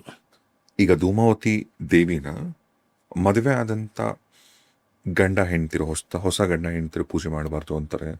ಇನ್ನು ಕೆಲವೊಂದು ಸಾರಿ ಫೋಟೋ ಇಡಬಾರ್ದು ಅಂತಾರೆ. ಮತ್ತು ಮದುವೆ ಆಗಬೇಕಾಗಿರೋ ಹುಡುಗ ಹುಡುಗಿರು ಕೂಡ ಪೂಜಿಸಬಾರ್ದು ಅಂತಾರೆ. ಏನೇನೋ ಹತ್ತಾರು ಕಲ್ಪನೆಗಳು, ಕೆಲವು ನಿಜ ಆಗಿರ್ಬೋದು, ಕೆಲವು ಸುಳ್ಳಾಗಿರ್ಬೋದು. ಈ ಥರದ್ದು ದೇವಿ ಧೂಮಾವತಿ ಬಗ್ಗೆ ಜನರಲ್ಲಿ ಇರ್ತಕ್ಕಂಥ ಒಂದು ತಪ್ಪು ಕಲ್ಪನೆಗಳಂದ್ರೆ ಏನು? ಇದು ಯಾವ ಥರ ಅಂತ ಹೇಳಿದ್ರೆ ತಾಯಿ ಒಂದು ಸಂಹಾರ ಮಾಡಬೇಕಾದ್ರೆ ಅಂಥ ಘೋರವಾದಂಥ ಧೂಮಾಸುರನ ಸಂಹಾರ ಸಮಯದಲ್ಲಿ ತನ್ನ ಗಂಡನನ್ನೇ ನುಂಗಿದಾಗ ಆ ತಾಯಿ ವಿಧವೆ ಪಟ್ಟವನ್ನು ಪಡ್ತಾಳೆ. ಆಗ ಏನಾಗುತ್ತೆ, ಆ ಧೂಮಾಸುರನ ಒಂದು ಸಂಹಾರ ಮಾಡೋದಕ್ಕೆ ತಾಯಿಗೆ ಅನುಕೂಲವಾಗುತ್ತೆ. ಶಿವನ ಜೊತೆ ಸೇರಿ ಆ ಸತಿಪತಿ ಇಬ್ಬರು ಕೂಡ ಒಂದು ವಿಚಿತ್ರವಾದಂಥ ರೂಪದಲ್ಲಿ ಧೂಮಾಸುರನ ಒಂದು ಸಂಹಾರ ಮಾಡಿದಾಗ ಆ ತಾಯಿ ಸಂಹಾರದ ನಂತರ ಹೇಳಿರ್ತಕ್ಕಂಥದ್ದು ಈ ರೀತಿ: ವಯಸ್ಸಾಗಿರ್ತಕ್ಕಂಥವರು ಅವರಿಗೆ ನನ್ನ ಒಂದು ಆಶೀರ್ವಾದ ಇರುತ್ತೆ. ಮತ್ತು ಯಾರು ನನ್ನನ್ನು ಪೂಜೆ ಮಾಡ್ಬೋದು ಅಂತ ಹೇಳಿದ್ರೆ ತಾಂತ್ರಿಕರು, ನನ್ನ ಮಕ್ಕಳ ರೀತಿ ಅವರು ಕೂಡ ನನ್ನ ಒಂದು ಆರಾಧನೆಯನ್ನು ಮಾಡ್ಬೋದು, ವಿಶಿಷ್ಟ ಫಲಗಳು ಸಿಗುತ್ತೆ. ಮದುವೆ ಆಗಿರ್ತಕ್ಕಂಥ ಒಂದು ದಂಪತಿಗಳು, ನವ ದಂಪತಿಗಳೇನಿದ್ದಾರೆ ಅವರು ನನ್ನ ಒಂದು ಆರಾಧನೆಯನ್ನು ಮಾಡಬಾರ್ದು. ಯಾವ ಕಾರಣಕ್ಕೆ ಅಂತ ಹೇಳಿದ್ರೆ, ನಾನು ವಿಧವೆ ಆದ್ರಿಂದ ಆ ರೂಪದಲ್ಲಿ ನಾನು ಇರೋದ್ರಿಂದ ನನ್ನ ಆರಾಧನೆ ಮಾಡಿದಾಗ ನನ್ನ ಒಂದು ಪೂಜೆಯಿಂದ ಬರ್ತಕ್ಕಂಥ ಒಂದು ಏನು ಪಾಸಿಟಿವ್ ಎನರ್ಜಿ ಇದೆ ಅದು ಅವರಲ್ಲಿ ಸೇರಿ ಅವರು ಅಷ್ಟು ತಡ್ಕೊಳ್ಳೋದಕ್ಕೆ ಅವರಿಗೆ ಶಕ್ತಿ ಇಲ್ಲದೆ ಇರೋಂಥ ಕಾರಣಕ್ಕೆ ಅವರು ನನ್ನ ಒಂದು ಆರಾಧನೆ ಮಾಡಬಾರ್ದು. ಬೇರೆ ಯಾರೇ ಆದರೂ ಈ ಒಂದು ನನ್ನ ಆರಾಧನೆಯನ್ನು ಮಾಡ್ಬೋದು, ವಿಶಿಷ್ಟವಾದಂಥ ಒಂದು ಫಲವನ್ನು ಹೊಂದ್ತಾರೆ ಅನ್ನೋಂಥದ್ದು ಧೂಮಾವತಿಯ ವಾಕ್ಯ. ಈಗ ತಂತ್ರಶಾಸ್ತ್ರದಲ್ಲಿ ದೇವಿ ದಶಮಹಾವಿದ್ಯೆಗಳು, ಆ ದೇವಿಗಳು ಯಾರ್ಯಾರಿದಾರಲ್ಲ, ಈಗ ಕಾಳಿ ಆಗ್ಬೋದು, ತಾರಾ, ಚಿನ್ನಮಸ್ತ, ಬಗಳಾಮುಖಿ, ಕಮಲಾತ್ಮಿಕ, ಭೈರವಿ, ಭುವನೇಶ್ವರಿ, ಆಮೇಲೆ ಧೂಮವತಿ, ಹೀಗೆ ರಾಜರಾಜೇಶ್ವರಿ, ಚಿನ್ನಮಸ್ತ ದೇವಿ, ಹೀಗೆ ಎಲ್ಲ ದೇವಿಗಳನ್ನ ತಂತ್ರದಲ್ಲಿ ಬಳಸ್ಕೋತಾರೆ. ಈಗ ಧೂಮವತಿ ದೇವಿನ ತಂತ್ರದಲ್ಲಿ ಈಗ ಅಂದರೆ ಕಮಲಾತ್ಮಿಕನ ನೀವು ಪೂಜೆ ಮಾಡಿದ್ರೆ ನಿಮಗೆ ಹಣದ ಆಕರ್ಷಣೆ, ಆಮೇಲೆ ಕೇಳಿದ್ದನ್ನ ಪಡೆಯೋಕ್ಕೆ ಕಾಳಿನ ಪೂಜಿಸ್ತಾರೆ. ಆಮೇಲೆ ಈಗ ಪೊಲಿಟಿಷಿಯನ್ಸ್ ತುಂಬ ಪೂಜೆ ಮಾಡೋದು ರಾಜರಾಜೇಶ್ವರಿನಲ್ವಾ. ಆಮೇಲೆ ಸೊ ಹಂಗೆ ಈಗ ಒಂದೊಂದು ದಶಮಹಾದೇವಿ, ಈಗ ನೀವು ಕೋರ್ಟ್ ಕೇಸ್ ಗೆಲ್ಲಬೇಕು ಅಂದರೆ ಬಗಳಾಮುಖಿನ ಪೂಜೆ ಮಾಡಬೇಕು. ಈಗ ಅದೇ ಥರ ಧೂಮವತಿ ದೇವಿನ ತಂತ್ರದಲ್ಲಿ ಏನಕ್ಕೋಸ್ಕರ ಬಳಸ್ತಾರೆ? ಮೊದಲನೇದಾಗಿ ಮಾಂತ್ರಿಕ ಏನು ಮಾಡ್ತಾನೆ ಅಂತ ಹೇಳಿದ್ರೆ, ನಿರ್ಜನವಾದಂಥ ಒಂದು ಪ್ರದೇಶದಲ್ಲಿ ಕೂತ್ಕೊಳ್ತಾನೆ. ಅವನ ಒಂದು ಭಕ್ತಾದಿಗಳು ಅವನಲ್ಲಿ ಕಷ್ಟದಿಂದ ಬಂದಿರ್ತಾರೆ. ಈ ರೀತಿ ನನ್ನ ಯಜಮಾನರು, ನನ್ನ ಮಗ, ನನ್ನ ಮಗಳು ಈ ಥರ ಮಾಟ ಮಂತ್ರದ ಒಂದು ಪ್ರಯೋಗದಿಂದ, ಕೆಟ್ಟ ಪ್ರಯೋಗದಿಂದ ನರಳ್ತಾ ಇದ್ದಾರೆ. ಜೀವಾನ್ಮರಣ ಒಂದು ಹೊಂದಿ ಅವರು ತುಂಬ ಅದರಿಂದ ಪರಿತಪಿಸ್ತಾ ಇದ್ದಾರೆ, ಒದ್ದಾಡ್ತಾ ಇದ್ದಾರೆ. ಅದರಿಂದ ಅವರನ್ನು ಹೇಗಾದರೂ ಮಾಡಿ ಅವ್ರನ್ನ ಸರಿ ಮಾಡಿಕೊಡಿ, ಅವರ ಜೀವ ಉಳಿಸಿ ಅಂತ ಹೇಳಿದಾಗ ಈ ಮಾಂತ್ರಿಕ ಏನು ಮಾಡ್ತಾನೆ ಅಂತ ಹೇಳಿದ್ರೆ, ಧೂಮಾವತಿಯ ಒಂದು ಮೊರೆ ಹೋಗ್ತಾನೆ. ಆಗ ಗ್ರಂಥಗಳಲ್ಲಿ ಕೊಟ್ಟಿರೋ ರೀತಿಯಲ್ಲಿ ಈ ಧೂಮಾವತಿಯ ಒಂದು ಆರಾಧನೆ ಯಾವ ರೀತಿ ಅಂದರೆ, ಬೆಟ್ಟದ ಮೇಲೆ ನಿರ್ಜನವಾದಂಥ ಪ್ರದೇಶ ಅಥವಾ ಯಾವುದಾದ್ರೂ ಒಂದು ಕಾಡು, ಕಾಂತಾರ ಅಂತ ಕರಿತೀವಿ, ಅಂಥ ಒಂದು ಕಾಡಲ್ಲಿ, ಯಾರು ಇಲ್ಲದೆ ಇರತಕ್ಕಂಥ ಕಾಡಲ್ಲಿ, ನಿರ್ಜನವಾದಂಥ ಪ್ರದೇಶದಲ್ಲಿ ಕೂತ್ಕೊಂಡು ಈ ಒಂದು ಧೂಮಾವತಿಯ ಒಂದು ಅನುಷ್ಠಾನ ತಂತ್ರ ಭಾಗದಲ್ಲಿ ಬಹಳ ವಿಶೇಷವಾಗಿದೆ. ಈ ಧೂಮಾವತಿಯ ಒಂದು ಆರಾಧನೆ ಬೇರೆ ದೇವತೆಗಳಿಂದ ಅತಿ ಫಾಸ್ಟಾಗಿ ರಿಸಲ್ಟ್ ಸಿಗುವಂಥದ್ದು. ಈ ಧೂಮಾವತಿಯನ್ನು, ಈ ತಾಯಿಯನ್ನು ಬಳಸ್ಕೊಂಡು ನಾವು ಏನೇ ಒಂದು ಪ್ರಯೋಗವನ್ನು ನಾವು ಮಾಡಿದಾಗ ಬೇರೆ ಒಂದು ಶಕ್ತಿಗಳನ್ನು ಬಳಸ್ಕೊಂಡು ನಮಗೆ ತಿಂಗಳುಗಳ ಕಾಲ ಹಿಡಿಯುತ್ತೆ. ಒಂದು 3 ತಿಂಗಳು 6 ತಿಂಗಳು ಈ ರೀತಿ ಆ ಫಲ ಸಿಗೋದಕ್ಕೆ ನಾವು ಕಾಯ್ತೀವಿ. ಆದರೆ ಧೂಮಾವತಿ ಮೊದಲೇದಾಗಿ ಒಂದು ಹೊಗೆಯ ರೂಪದಲ್ಲಿರ್ತಕ್ಕಂಥ ಮಹಾಶಕ್ತಿ. ಆ ಶಕ್ತಿ ಯಾವ ಥರ ಅಂತ ಹೇಳಿದ್ರೆ, ತುಂಬ ಒದ್ದಾಡ್ತಾ ಇರ್ತಾರೆ, ಅನಾರೋಗ್ಯದಲ್ಲಿ ಬಳಲ್ತಾ ಇರ್ತಾರೆ. ಅವರ ಒಳಗಡೆ ಆ ಹೊಗೆ ಸೇರಿ ಅವರ ಒಂದು ಆರೋಗ್ಯ ತಕ್ಷಣದಲ್ಲಿ ಸರಿ ಹೋಗುವಂಥದ್ದು. ರಾತ್ರಿ ಎಲ್ಲ ನರಳ್ತಾ ಇದ್ದು ಬೆಳಿಗ್ಗೆ ಎದ್ದು ಕೂತ್ಕೊಳ್ಳುವಂಥ ಒಂದು ಶಕ್ತಿ, ಅಷ್ಟು ಫಾಸ್ಟಾಗಿ ಆಗುವಂಥ ಒಂದು ರಿಸಲ್ಟ್ ಧೂಮಾವತಿಯಲ್ಲಿ ಇರೋದ್ರಿಂದ ಈ ಮಾಂತ್ರಿಕರು, ಈ ಸಿದ್ಧಿ ಆಗಿರ್ತಕ್ಕಂಥ ಮಾಂತ್ರಿಕರು, ಅಘೋರಿಗಳಿಂದ ದೀಕ್ಷೆಯನ್ನು ಪಡೆದಂಥ ಮಾಂತ್ರಿಕರು ಈ ರೀತಿ ಧೂಮಾವತಿಯ ಒಂದು ಮೊರೆ ಹೋಗಿ ತಕ್ಷಣದಲ್ಲಿ ಇನ್ನೇನು ಸಾಯಬೇಕು ಅಂತ ಆ ಒಂದು ಪರಿಸ್ಥಿತಿಯಲ್ಲಿರ್ತಕ್ಕಂಥ ಮನುಷ್ಯನನ್ನು ಬದುಕಿಸೋ ಅಂಥದ್ದು ಭಾಳಷ್ಟು ನಾವು ನೋಡಿದ್ದೀವಿ. ತುಂಬ ಕಡೆ ಇದೆಲ್ಲ ಒಂದು ವಿಚಿತ್ರವಾದಂಥ ಘಟನೆಗಳು ನಡೆದಿದೆ. ಈ ಮಾಟ ಮಂತ್ರ ಅನ್ನುವಂಥದ್ದು ಈ ಒಂದು ಜಗತ್ತಿನಲ್ಲಿ ಭಾಳಷ್ಟು ಕ್ಷುದ್ರ ಪ್ರಯೋಗಗಳು ತುಂಬ ಇದೆ. ಅಂಥ ಪ್ರಯೋಗಗಳಲ್ಲಿ ಕಾಲು, ಕೈ, ಏನು ಬೆನ್ನು, ಮೂಳೆಗಳು, ಇದೆಲ್ಲ ಒಂದು ಬೇರೆ ಬೇರೆ ರೀತಿಯಾದಂಥ ಒಂದು ಸಮಸ್ಯೆಗಳು ಆದಾಗ ಆ ಸಮಸ್ಯೆಗಳನ್ನು ಆದಷ್ಟು ಬೇಗ ಸರಿ ಮಾಡಬೇಕು ಅಂತ ಹೇಳಿದ್ರೆ ಈ ಧೂಮಾವತಿಯಿಂದ ಸಾಧ್ಯ. ಆಗ ಈ ಧೂಮಾವತಿಯ ಒಂದು ಆರಾಧನೆ, ಅನುಷ್ಠಾನ ತಾಂತ್ರಿಕರು ಮಾಡಿ ಆ ಮನುಷ್ಯ ಯಾರಿದ್ದಾರೆ, ಯಾರು ಒದ್ದಾಡ್ತಾ ಇದ್ದಾರೆ ಅವರನ್ನು ಬದುಕಿಸ್ತಾರೆ. ಹಾಗಾಗಿ ಧೂಮಾವತಿಯ ಒಂದು ಪಾತ್ರ ಬಹಳ ಮುಖ್ಯವಾಗುತ್ತೆ. ಈ ತಾಯಿಯನ್ನು ತಾಂತ್ರಿಕರು, ತಿಳಿದಿರ್ತಕ್ಕಂಥ ಅನುಭವ ಇರ್ತಕ್ಕಂಥ ಅಘೋರಿಗಳು ಈ ಒಂದು ತಾಯಿಯನ್ನು ಕೆಲವೊಂದು ತಂತ್ರಶಾಸ್ತ್ರಕ್ಕೆ ಬಳಸ್ಕೊಳ್ತಾರೆ. ನನಗೆ ಪರ್ಸ್ನಲ್ ಆಗಿ ಅನಿಸೋದು, ಜಗತ್ತಲ್ಲಿ ಯಾವುದೇ ದೇವರಾಗಲಿ, ಯಾವ ಧರ್ಮಕ್ಕೆ ಸೇರಿರೋ ಯಾವುದೇ ಒಂದು ಭಗವಂತ ಆಗಿರಲಿ, ಯಾವ ಧರ್ಮದಲ್ಲೂ ಯಾವ ದೇವರು ಕೂಡ ಅಪಶಕುನ ಅಲ್ಲ. ಪಾಸಿಟಿವ್, ಅದು ಒಂದು ಪಾಸಿಟಿವ್ ಎನರ್ಜಿ, ಒಂದು ಶಕ್ತಿ ಅಂಥದ್ದು. ಆದರೆ ಧೂಮಾವತಿ ದೇವಿ ವಿಚಾರದಲ್ಲಿ, ದಶಮಹಾವಿದ್ಯೆ ಅದು ತಾಯಿ ಪಾರ್ವತಿಯ ಅವತಾರವಾದಂಥ ಧೂಮವತಿ ದೇವಿನ ಒಂಥರ ಅಪಶಕುನ ಅಂತ ಕೂಡ ಭಾವಿಸ್ತಾರೆ, ಕೆಲವ್ರು ನಂಬ್ತಾರೆ. ಇದು ಯಾಕಿದು? ಸಾಮಾನ್ಯವಾಗಿ ನಮ್ಮ ಜನಕ್ಕೆ ಅದೊಂದು ಕೆಟ್ಟ ಒಂದು ಮಾಹಿತಿ ರವಾನಿಸಿದ್ದಾರೆ. ತುಂಬ ಜನ ಅದೊಂದು ಕೆಟ್ಟದಾಗಿ ಬಿಂಬಿಸ್ತಾರೆ. ನಮ್ಮಲ್ಲಿ ಏನು ಅಂತ ಹೇಳಿದ್ರೆ ನೋಡಿ, ಜೀವನದಲ್ಲಿ ಕೆಟ್ಟದು ಒಳ್ಳೆಯದು ಎರಡೂ ಇರಬೇಕು. ಒಳ್ಳೇದಿದ್ಮೇಲೆ ಕೆಟ್ಟದಿದ್ದೇ ಇರುತ್ತೆ. ದೈವಿಕ ಶಕ್ತಿ ಇದ್ಮೇಲೆ ಪ್ರೇತ ಶಕ್ತಿ ಇದ್ದೇ ಇರುತ್ತೆ. ಆದರೆ ಯಾವತ್ತೂ ದೈವಿಕ ಶಕ್ತಿನೇ ಗೆಲ್ಲೋದು. ಆದರೆ ದೈವಿಕ ಶಕ್ತಿಯಲ್ಲಿ ಎಲ್ಲ ನಿಮಗೆ ಒಳ್ಳೆ ರೀತಿಯಲ್ಲಿ ಕಾಣಿಸ್ಬೇಕು, ಅದು ಮಾತ್ರ ಒಳ್ಳೆಯ ಒಂದು ಲಕ್ಷಣಗಳು ಕೊಡುತ್ತೆ. ಇದು ಅಪಶಕುನ, ಕೆಟ್ಟ ಲಕ್ಷಣಗಳನ್ನು ಕೊಡುತ್ತೆ ಅನ್ನೋಂಥದ್ದು ಕೆಲವರು ಅದನ್ನು ನಿರ್ಧಾರ ಮಾಡಿದ್ದಾರೆ. ಅದು ತಪ್ಪದು. ಈಗ ತಾಯಿ ಧೂಮಾಸುರ ಎಂಬತಕ್ಕಂಥ ಹಲವು ರಾಕ್ಷಸರನ್ನು ಸಂಹಾರ ಮಾಡಬೇಕಾದ್ರೆ ಅಂಥ ರೂಪವನ್ನು ತಾಳ್ಬೇಕಾಯ್ತು. ಅಂಥ ರೂಪದಲ್ಲಿ ತಾಳಿದಾಗ ಆ ತಾಯಿ ಧೂಮಾಸುರನನ್ನು ಅಲ್ಲದೆ ಬೇರೆ ಒಂದು ಜಗತ್ ಕಲ್ಯಾಣಕ್ಕೋಸ್ಕರ ನಿಂತಾಗ ಆ ಒಂದು ರೂಪದಲ್ಲೇ ಇರಬೇಕು ಅಂತ. ಎಲ್ಲ ದೇವತೆಗಳು ಒಂದೇ ರೂಪದಲ್ಲಿ ಇದ್ದರೆ ಜನಗಳಿಗೆ ಯಾವ ದೇವತೆಗಳನ್ನು ಒಂದು ಆರಾಧನೆ ಮಾಡಬೇಕು, ಅನುಷ್ಠಾನ ಮಾಡಬೇಕು ಅಂತ ಗೊತ್ತಾಗಲ್ಲ. ಹಾಗಾಗಿ ಈ ಒಂದು ದಶಮಹಾವಿದ್ಯೆಯಲ್ಲಿರ್ತಕ್ಕಂಥ 10 ಕಾಳಿಯರು 10 ರೂಪದಲ್ಲಿದ್ದಾರೆ. ಚಿನ್ನಮಸ್ತ, ರುಂಡನೇ ಇಲ್ಲ, ಕಮಲಾಕ್ಷಿ, ಕಮಲದ ಒಂದು ಹೂವಿನಲ್ಲಿ ಕೂತಿರ್ತಕ್ಕಂಥವಳು, ರಾಜರಾಜೇಶ್ವರಿ, ಕೈಯಲ್ಲಿ ಕೊಬ್ಬನ್ನು ಹಿಡ್ದಂಥ ಒಂದು ತಾಯಿ, ಒಂದು ಆನೆಯ ಮೇಲೆ ಕೂತಿರ್ತಕ್ಕಂಥ ತಾಯಿ. ಈ ರೀತಿಯಾದಂಥ ಒಂದೊಂದು ದೇವಿಯು, ಒಂದೊಂದು ಕಾಳಿಯು ಒಂದೊಂದು ರೂಪದಲ್ಲಿ ದಶಮಹಾವಿದ್ಯೆಯಲ್ಲಿ ನೀವು ನೋಡ್ತೀರ. ಅದೇ ಥರ ಈ ತಾಯಿ ಏನು ಅಂತ ಹೇಳಿದ್ರೆ, ನೆಗೆಟಿವ್ ಏನು ಕೆಟ್ಟದಿದೆ ಅದನ್ನು ನಿವಾರಣೆ ಮಾಡೋದಕ್ಕೆ ನೆಗೆಟಿವ್ ರೂಪದಲ್ಲೇ ಕಾಣಿಸ್ಕೊಳ್ತಾಳೆ ಜನಗಳಿಗೆ. ಹಾಗಾಗಿ ಜನ ಈ ರೀತಿಯಾದಂಥ ಒಂದು ತಪ್ಪು ತಿಳುವಳಿಕೆಯನ್ನು ಪಡೆದಿರ್ತಾರೆ. ಆದರೆ ಈ ತಾಯಿಯಿಂದ ಆಗುವಂಥ ಒಂದು ಏನು ಪ್ರಯೋಜನ ಇದೆ, ಏನು ಫಲ ಇದೆ, ಅದು ಬಹಳ ವಿಶೇಷವಾದಂಥದ್ದು. ಅತಿ ಬೇಗ ಈ ಒಂದು ಪ್ರಪಂಚದಲ್ಲಿ, ಈ ಒಂದು ಜಗತ್ತಿನಲ್ಲಿ ಒಂದು ರಿಸಲ್ಟ್ ನಮಗೇನಾದರೂ ಸಿಗಬೇಕು ಅಂತ ಹೇಳಿದ್ರೆ ಅದು ಈ ಧೂಮಾವತಿ ಅಮ್ಮನವರಿಂದ ಮಾತ್ರ ಸಾಧ್ಯ. ಈಗ ಯಾರಾದರೂ ತಂತ್ರಶಾಸ್ತ್ರದ ದೇವಿ ಧೂಮವತಿ ದೇವಿನ ಪೂಜೆ ಮಾಡಬೇಕು ಅಂದರು, ಆರಾಧನೆ ಮಾಡಬೇಕು ಅಂದರು, ಆಕೆನ ಹೇಗೆ ಪೂಜಿಸಬೇಕು ಅಥವಾ ಹೇಗೆ ಆರಾಧನೆ ಮಾಡಬೇಕು? ಧೂಮಾವತಿ ಒಂದು ಸಾಧನೆ ಯಾವ ರೀತಿ ಅಂತ ಹೇಳಿದ್ರೆ, ನಾವು ಅವಾಗಲೇ ಹೇಳ್ದಂಗೆ ತಾಂತ್ರಿಕರು ಏನು ಮಾಡ್ತಾರೆ, ಅವರು ಸ್ಮಶಾನದಲ್ಲಿ ಕೂತ್ಕೊಳ್ತಾರೆ. ಅವರಿಗೆ ರೂಢಿಯಾಗಿರುತ್ತೆ ಒಂದೊಂದು ಶಕ್ತಿನ ಒಂದು ಹೊಲಿಸ್ಕೊಳ್ಳೋದಕ್ಕೆ ಸ್ಮಶಾನದಲ್ಲೇ ಕೂತ್ಕೋಬೇಕು ಅಂತ ಗ್ರಂಥದಲ್ಲಿ ಹೇಳಿರುತ್ತೆ, ಅಥವಾ ಸಮುದ್ರ ದಡದಲ್ಲಿ ಕೂತ್ಕೋಬೇಕು ಅಂತ, ಅಥವಾ ಕಾಡಿನಲ್ಲಿ ನಿರ್ಜನವಾದಂಥ ಪ್ರದೇಶದಲ್ಲಿ ಅವರಲ್ಲಿ ಆ ಶಕ್ತಿ ಇರೋದ್ರಿಂದ ಅವರು ಅಂಥ ಕಡೆ ಕೂತ್ಕೊಳ್ತಾರೆ. ಆದರೆ ಸಾಂಸಾರಿಕವಾಗಿ ಒಂದು ಮನೆಯಲ್ಲಿ ಯಾವ ಥರ ಅಂತ ಹೇಳಿದ್ರೆ, ಪ್ರಾತಃ ಕಾಲದಲ್ಲಿ ಸೂರ್ಯ ಒಂದು ಉದಯಿಸುವ ಮೊದಲೇದಾಗಿ ಒಂದು 3-4 ಗಂಟೆ ಬೆಳಗ್ಗಿನ ಜಾವದಲ್ಲಿ ಮನೆ ಸಂಪೂರ್ಣವಾಗಿ ಆ ಒಂದು ಅವರ ಒಂದು ಕೋಣೆ ಏನಿದೆ ಅದು ಕತ್ತಲಾಗಿರಬೇಕು. ಒಂದು ಕ್ಯಾಂಡಲ್, ಒಂದು ದೀಪನ ಇಟ್ಕೊಂಡು ಒಂದು ಕನ್ನಡಿಯ ಮುಂದೆ ಈ ಸಾಧಕನು ಕೂತ್ಕೋಬೇಕು. ಸಾಧಕನು ಕೂತ್ಕೊಂಡು ಒಂದಷ್ಟು ಜಪಗಳನ್ನು ಮಾಡ್ತಾ ಈ ಧೂಮಾವತಿಯ ಒಂದು ಜಪವನ್ನು ಪ್ರಾರಂಭ ಮಾಡಬೇಕು.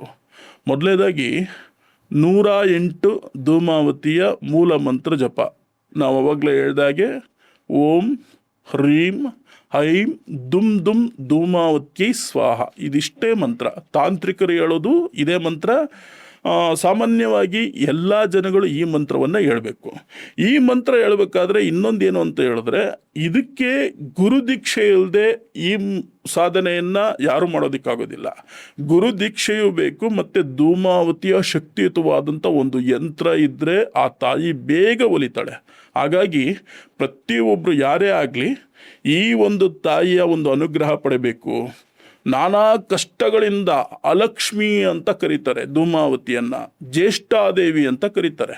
ಹಾಗಾಗಿ ಪ್ರತಿಯೊಬ್ಬರು ಕೂಡ ಈ ಧೂಮಾವತಿಯ ಒಂದು ಆರಾಧನೆಯಿಂದ ಎಂಥ ಬಡವರಾಗಿದ್ದರೂ ಕೂಡ ಅವರಿಗೆ ಬಹಳಷ್ಟು ಅನುಕೂಲಗಳನ್ನು ಈ ತಾಯಿ ಕೊಟ್ಟು ಧೈರ್ಯ ಇಲ್ಲದೆ ಇರೋ ಅಂಥವ್ರಿಗೆ ಧೈರ್ಯವನ್ನು ಕೊಟ್ಟು ಬದುಕೋದಕ್ಕೆ ಈ ತಾಯಿ ಹೇಗೆ ಅಂತ ಹೇಳಿದ್ರೆ ಸಂಪೂರ್ಣ ಸಹಕಾರವನ್ನು ಕೊಡುವಂಥ ತಾಯಿ. ಹಾಗಾಗಿ ನಾವು ಹೇಳ್ದಾಗೆ ಪ್ರಾತಃ ಕಾಲದಲ್ಲಿ ಯಾರು ಮಾತಾಡದೇ ಇರೋವಂಥ ಒಂದು ಪ್ರದೇಶದಲ್ಲಿ ಅವರ ಒಂದು ರೂಮಲ್ಲಿ, ಅವರ ಒಂದು ಕೊಠಡಿಯಲ್ಲಿ ಕೂತ್ಕೊಂಡು ಯಂತ್ರವನ್ನು, ಒಂದು ದೀಪವನ್ನು ಹಚ್ಚಿ ಕನ್ನಡಿ ಮುಂದೆ ಕೂತ್ಕೊಂಡು ಸಾಧಕನು ಪ್ರತಿದಿನ 108 ಒಂದು ಜಪ ಮೊದಲೇದಾಗಿ ಶುರು ಮಾಡಿಕೊಂಡು, ಆಮೇಲೆ 501, ಆಮೇಲೆ 625, ಆಮೇಲೆ 732 ಜಪ, ಅದೇ ಥರ 1000 ಜಪಗಳು ಇದೇ ರೀತಿ ಮಾಡ್ಕೊಂಡು ಹೋಗ್ತಾ ಇದ್ರೆ ಆ ತಾಯಿಯ ಒಂದು ಸಾಕ್ಷಾತ್ಕಾರ ಆಗುತ್ತೆ.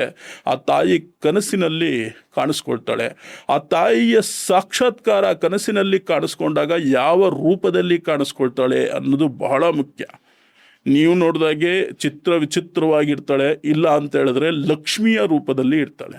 ಆಗ ಯಾವ ರೀತಿ ನಿಮಗೆ ಆ ತಾಯಿ ಒಲ್ದಿದ್ದಾಳೆ ಅನ್ನೋಂಥದ್ದು ಗೊತ್ತಾಗುತ್ತೆ. ಇದೆಲ್ಲವೂ ಕೂಡ ಗುರುಮುಖೇನವಾಗಿ ಗುರುಗಳಿಗೆ ತಿಳಿದಿರೋದ್ರಿಂದ ಇದರ ಒಂದು ಯಂತ್ರವನ್ನು ಇಟ್ಕೊಂಡು ದೀಕ್ಷೆಯನ್ನು ತಗೊಂಡು ಈ ಜಪವನ್ನು ಯಾರೇ ಮಾಡಲಿ ಅವರಿಗೆ ಅತಿಶಯ ಫಲ ಸಿಗತ್ತೆ. ಧೂಮಾವತಿ ಬದುಕಿರಬೇಕಾದ್ರೆ ಅಲ್ಲ, ಸತ್ತ ಮೇಲೂ ಕೂಡ ಆತ್ಮಕ್ಕೆ ಸಹಕಾರ ಕೊಡುವಂಥ ಒಂದು ದೇವಿ, ಆ ಒಂದು ಯಾವುದಾದ್ರೂ ಶಕ್ತಿ ಇದೆ ಅಂತ ಹೇಳಿದ್ರೆ ಅದು ಧೂಮಾವತಿ. ಹಾಗಾಗಿ ಈ ಒಂದು ಜಗಜ್ಜನನಿಯ ಒಂದು ಇತಿಹಾಸ, ಆ ದೇವಿಯ ಒಂದು ಶಕ್ತಿ ಎಷ್ಟು ಹೇಳಿದ್ರೂ ಸಾಲದು. ಹಾಗಾಗಿ ಇದು ಪ್ರತಿಯೊಬ್ಬರು ಈ ರೀತಿ ಮಾಡ್ಕೋಬೋದು. ನಾವಾದರೆ ತಕ್ಷಣ ಹೋಗಬೇಕು ಅಂತ ಹೇಳಿದ್ರೆ ಯಾವುದಾದ್ರೂ ಒಂದು ಕಾಡಿನ ಮಧ್ಯದಲ್ಲಿ ಹೋಗಿ ಕೂತ್ಕೊಳ್ತೀವಿ. ನಾವು ಜಾಸ್ತಿಯಾಗಿ ಹೋಗೋದು ಈ ಹರಿದ್ವಾರ, ಋಷಿಕೇಶ, ಕೇದಾರ್ನಾಥ್, ಬದ್ರಿನಾಥ್ ಇಂಥ ಕಡೆ ಹೋಗಿ ಹಿಮಾಲಯದಲ್ಲೆಲ್ಲ ನಾವು ಕೂತ್ಕೊಳ್ತೀವಿ. ನಮಗೇನು ಅಂತ ಹೇಳಿದ್ರೆ ಅಂಥ ಕಡೆ ಕೂತ್ಕೊಂಡ್ರೆ ಯಾವ ರೀತಿ ರಿಸಲ್ಟ್ ಸಿಗುತ್ತೆ ಅಂತ ನಮಗೆ ಗೊತ್ತು. ಆದರೆ ನಾವೆಲ್ಲರಿಗೂ ಇದೇ ರೀತಿ ಮಾಡಿ ಅಂತ ಹೇಳಲಿಕ್ಕಾಗೋದಿಲ್ಲ. ನೀವೆಲ್ಲ ಹೇಗೆ ಅಂತ ಹೇಳಿದ್ರೆ ನಿಮ್ಮ ಮನೆಯಲ್ಲಿ ನಾವು ಹೇಳ್ದಂಗೆ ಕೂತ್ಕೊಂಡು ಆ ತಾಯಿಯನ್ನು ಒಲಿಸ್ಕೋಬೋದು. ಬೇರೆ ಎಲ್ಲ ರೀತಿ ಕಷ್ಟ ಏನಿರೋದಿಲ್ಲ. ಇದು ತುಂಬ ಒಂದು ಅನುಕೂಲವಾಗುವಂಥ ಒಂದು ಈಸಿಯಾಗಿರ್ತಕ್ಕಂಥ ಒಂದು ವ್ರತ. ಆದ್ದರಿಂದ ಪ್ರತಿಯೊಬ್ಬರು ಈ ತಾಯಿಯ ಒಂದು ಆರಾಧನೆ, ಅನುಷ್ಠಾನ, ಜಪವನ್ನು ಮಾಡಿ ಈ ತಾಯಿಯನ್ನು ಒಲಿಸ್ಕೊಂಡ್ರೆ ನಿಮ್ಮ ಒಂದು ಮನೆ, ನಿಮ್ಮ ಒಂದು ಏಳಿಗೆ ತುಂಬ ವಿಶೇಷವಾಗಿ ಅಭಿವೃದ್ಧಿ ಆಗುತ್ತೆ. ಇವಾಗಿನ ಗಿಂಜಿ ಇವಾಗಿನ ಯಾರು ಜನ್ರೇಷನ್ ಇದಾರಲ್ಲ, ಯಾರನ್ನ ನೋಡಿ ನಾನು ಡಿಪ್ರೆಷನಲ್ಲಿದ್ದೆ ಅಂತಾರೆ, ಮೆಂಟಲ್ ಹೆಲ್ತ್ ಸರಿ ಇಲ್ಲ ಅಂತಂತಾರೆ. ಎಸ್ಪೆಷಲಿ ಮಾನಸಿಕ ಆರೋಗ್ಯಕ್ಕೆ ಸಂಬಂಧಪಟ್ಟಂಥ ವಿಚಾರದಲ್ಲಿ ಡಿಪ್ರೆಷನ್ನು, ಆಂಗ್ಸೈಟಿ ಆಗ್ಬೋದು ಅಥವಾ ಸ್ಟ್ರೆಸ್ ಆಗ್ಬೋದು, ಈ ಮೆಂಟಲ್ ಹೆಲ್ತ್ ರಿಲೇಟೆಡ್ ಎಲ್ಲ ಕಾಯಿಲೆಗಳಿಗೂ ಧೂಮವತಿ ಸೊಲ್ಯೂಷನ್ ಅಂತ ಅಂತಾರೆ. ಈಗ ಧೂಮವತಿನ ಪೂಜೆ ಮಾಡೋದ್ರಿಂದ ಇದೆಲ್ಲ ಹೇಗೆ ಕ್ಲಿಯರ್ ಮಾಡ್ಕೊಬೋದು? ಈ ಮೆಂಟಲ್ ಹೆಲ್ತ್ ಸರಿ ಇಲ್ಲ ಅಂತ ಹೇಳಿದ್ರೆ ಜನ ತುಂಬ ಒಂದು ಪ್ರೀತಿಯಲ್ಲಿ ಮೋಸ ಹೋಗುವಂಥದ್ದು, ಜನ ಬೇರೆ ಬೇರೆ ರೀತಿಯಲ್ಲಿ ಮನಸ್ಸು ನೋಯಿಸ್ಕೊಂಡು ಆತ್ಮಹತ್ಯೆಗಳನ್ನು ಮಾಡ್ಕೊಳ್ಳೋದು, ಅವರ ಒಂದು ಜೀವಕ್ಕೆ ತೊಂದರೆ ಮಾಡ್ಕೊಳ್ಳೋವಂಥದ್ದು, ಅವರ ಒಂದು ಮನೆಯಲ್ಲಿ ಹಿಂಸೆ ಪಡುವಂಥದ್ದು, ಅಳೋದು, ಈ ರೀತಿ ಒಂದು ಡಿಪ್ರೆಷನ್ಗೆ ಒಳಗಾಗುವಂಥದ್ದು, ಈ ಥರ ಎಲ್ಲ ಇದ್ದಾಗ ನಾವು ಮೊದಲೇದಾಗಿ ಹೇಳಿದ್ದೀವಿ, ಬದುಕಿದಾಗ ಅಲ್ಲ, ಸತ್ತ ನಂತರವೂ ಧೂಮಾವತಿ ನಮ್ಮ ಜೊತೆಗೆ ಇರ್ತಾಳೆ. ತಾಯಿ ಜಗಜ್ಜನನಿ. ಅದೇ ರೀತಿ ನಮಗೆ ಈ ರೀತಿ ಎಲ್ಲ ಹಿಂಸೆ ಆದಾಗ ಇದರಿಂದ ಹೊರಗಡೆ ಬರೋದು ಯಾವ ಥರ ಅನ್ನೋಂಥದ್ದು ತಾಯಿಯ ಒಂದು ಜಪದಿಂದ, ಧ್ಯಾನದಿಂದ ಸಾಧ್ಯ. ಏನು ಅಂತ ಹೇಳಿದ್ರೆ ಈ ಪ್ರಪಂಚ ತುಂಬ ಮೋಸಮಯ ಪ್ರಪಂಚ. ಹೋಗ್ತಾ ಹೋಗ್ತಾ ಇನ್ನೂ ಮೋಸ ಜಾಸ್ತಿ ಆಗುತ್ತೆ ಹೊರತು ಇಲ್ಲಿ ಸತ್ಯ, ನ್ಯಾಯ, ಧರ್ಮ ಅನ್ನೋಂಥದ್ದು ಭಾಳಷ್ಟು ಕಮ್ಮಿ ಆಗಿದೆ. ಅದೆಲ್ಲ ಸರಿ ಹೋಗಬೇಕು ಅಂತಾನೆ ಈ ಒಂದು ಶಕ್ತಿ ಈ ಭೂಮಿ ಮೇಲೆ ಇರ್ತಕ್ಕಂಥದ್ದು. ಅದೇ ರೀತಿ ಜನಗಳು ಈ ರೀತಿ ಎಲ್ಲ ಮನಸ್ಸು ನೋಯಿಸ್ಕೊಂಡು, ಮೊದಲೇದಾಗಿ ನೋಡಿ, ಇವರೇನಾದರೂ ಪರ್ಸ್ನಲ್ ಲೈಫಲ್ಲಿ ಇವ್ರಿಗೇನಾದ್ರು ತೊಂದರೆ ಆಗಿದ್ದರೆ ಇವರು ಪ್ರೊಫೆಷನಲ್ಲಿ ಇವರು ತೊಂದರೆ ಮಾಡ್ಕೊಳ್ತಾರೆ. ಇವರು ಇಲ್ಲೇನಾದರೂ ಮನೆಯಲ್ಲಿ ಮನಸ್ಸು ನೋಯಿಸ್ಕೊಂಡಿದ್ರೆ ಕೆಲಸಕ್ಕೆ ಹೋಗಿ ಅಲ್ಲಿ ಅದನ್ನು ರಿವೆಂಜ್ ತೀರಿಸ್ಕೊಳ್ಳೋವಂಥದ್ದು, ಇನ್ಯಾರಿಗೋ ಬೈಯೋದು, ಮನೆಯಲ್ಲಿ ತಂದೆ ತಾಯಿ ಮೇಲೆ ಕೋಪ ತೀರಿಸ್ಕೊಳ್ಳೋವಂಥದ್ದು, ಈ ರೀತಿ ಎಲ್ಲ ಮಾಡೋದು, ಊಟ ಬಿಡೋದು, ಈ ರೀತಿ ಎಲ್ಲ ಮಾಡ್ತಾರೆ. ಆದರೆ ಅಮ್ಮನವರ ಒಂದು ಸಹಕಾರ ಇತ್ತು ಅಂತ ಹೇಳಿದ್ರೆ ನಾವು ಹೇಳ್ದಂಗೆ ಪ್ರತಿದಿನ ಆ ಜಪವನ್ನು ನಿರಂತರವಾಗಿ ಮಾಡ್ಕೊಂಬಂದರೆ, ಆ ಒಂದು ಯಂತ್ರ ಒಂದು ಸಾಧನೆಯನ್ನು ನಿರಂತರವಾಗಿ ಮಾಡ್ಕೊಂಬಂದರೆ ಈ ರೀತಿ ಡಿಪ್ರೆಷನ್ಗೆ ಹೋಗಿರೋವಂಥದ್ದು ಅಥವಾ ಮನಸ್ಸು ಸರಿ ಹೋಗುವಂಥದ್ದು, ಆಧ್ಯಾತ್ಮಿಕ ಒಂದು ಲೋಕಕ್ಕೆ ಪಯಣ ಬೆಳೆಸುವಂಥದ್ದು ಮತ್ತು ಏನೇ ಒಂದು ಕೆಟ್ಟದಿದ್ರೂ ಕೂಡ ಅದು ಸಂಪೂರ್ಣವಾಗಿ ಮಾಯ ಮಾಡುವಂಥ ಒಂದು ಶಕ್ತಿ ಆ ಧೂಮಾವತಿಯಲ್ಲಿದೆ. ಮೊದಲನೇದಾಗಿ ಹೊಗೆ, ಆ ಹೊಗೆಯ ರೂಪದಲ್ಲಿ ಇರ್ತಕ್ಕಂಥ, ನೋಡಿ ನಿಮಗೆ ಹೇಳ್ತೀವಿ, ಧೂಮಾವತಿ, ಧೂಮ ಅಂದರೆ ಹೊಗೆ ಅಂತ, ಮಾವತಿ ಅಂದರೆ ಏನೂ ಇಲ್ಲ, ನಶ್ವರ ಅಂತ. ಹಾಗಾಗಿ ಈ ಮ್ಯಾಜಿಕ್ ಅನ್ನೋಂಥ ಒಂದು ಅರ್ಥ ಕೊಡುತ್ತೆ. ನಿಮ್ಮಲ್ಲಿರ್ತಕ್ಕಂಥ ಒಂದು ಕಷ್ಟಗಳು, ನಿಮ್ಮಲ್ಲಿರ್ತಕ್ಕಂಥ ನೋವು, ಮನಸ್ಸಿನ ಒಂದು ವ್ಯತೆ, ಇದೆಲ್ಲವನ್ನ ಮ್ಯಾಜಿಕ್ ರೂಪದಲ್ಲಿ ಸಂಪೂರ್ಣ ಆ ಒಂದು ತಾಯಿ ಮಾಯ ಮಾಡ್ತಾಳೆ. ಹಾಗಾಗಿ ಈ ರೀತಿಯಾದಂಥ ಜಪ, ಈ ರೀತಿಯಾದಂಥ ಯಂತ್ರ ಆರಾಧನೆಯನ್ನು ಮಾಡೋದ್ರಿಂದ ನಿಮಗೆ ಆ ತಾಯಿಯ ಸಂಪೂರ್ಣ ಸಹಕಾರ ಸಿಗುತ್ತೆ. ನೀವು ಈ ಒಂದು ಲೋಕದಲ್ಲಿ ಮಾಡಿರ್ತಕ್ಕಂಥ ಏನು ಕರ್ಮಗಳಿದೆ ಅದೆಲ್ಲವೂ ನಾಶವಾಗಿ ನೀವು ನಂತರ ಉತ್ತಮ ಒಂದು ಆತ್ಮವಾಗಿ, ಆತ್ಮ ಪರಮಾತ್ಮ ಅಂತ ಹೇಳ್ತೀವಿ, ಅದೇ ರೀತಿ ಉತ್ತಮ ಆತ್ಮವಾಗಿ ಸ್ವರ್ಗ ಲೋಕವನ್ನು ನೀವು ಪಡಿತೀರ. ಹಾಗಾಗಿ ಧೂಮಾವತಿಯ ಆರಾಧನೆ, ಧೂಮಾವತಿಯ ಒಂದು ಅನುಷ್ಠಾನ, ಜಪ ಬಹಳ ಮುಖ್ಯ ಮನುಷ್ಯರಿಗೆ.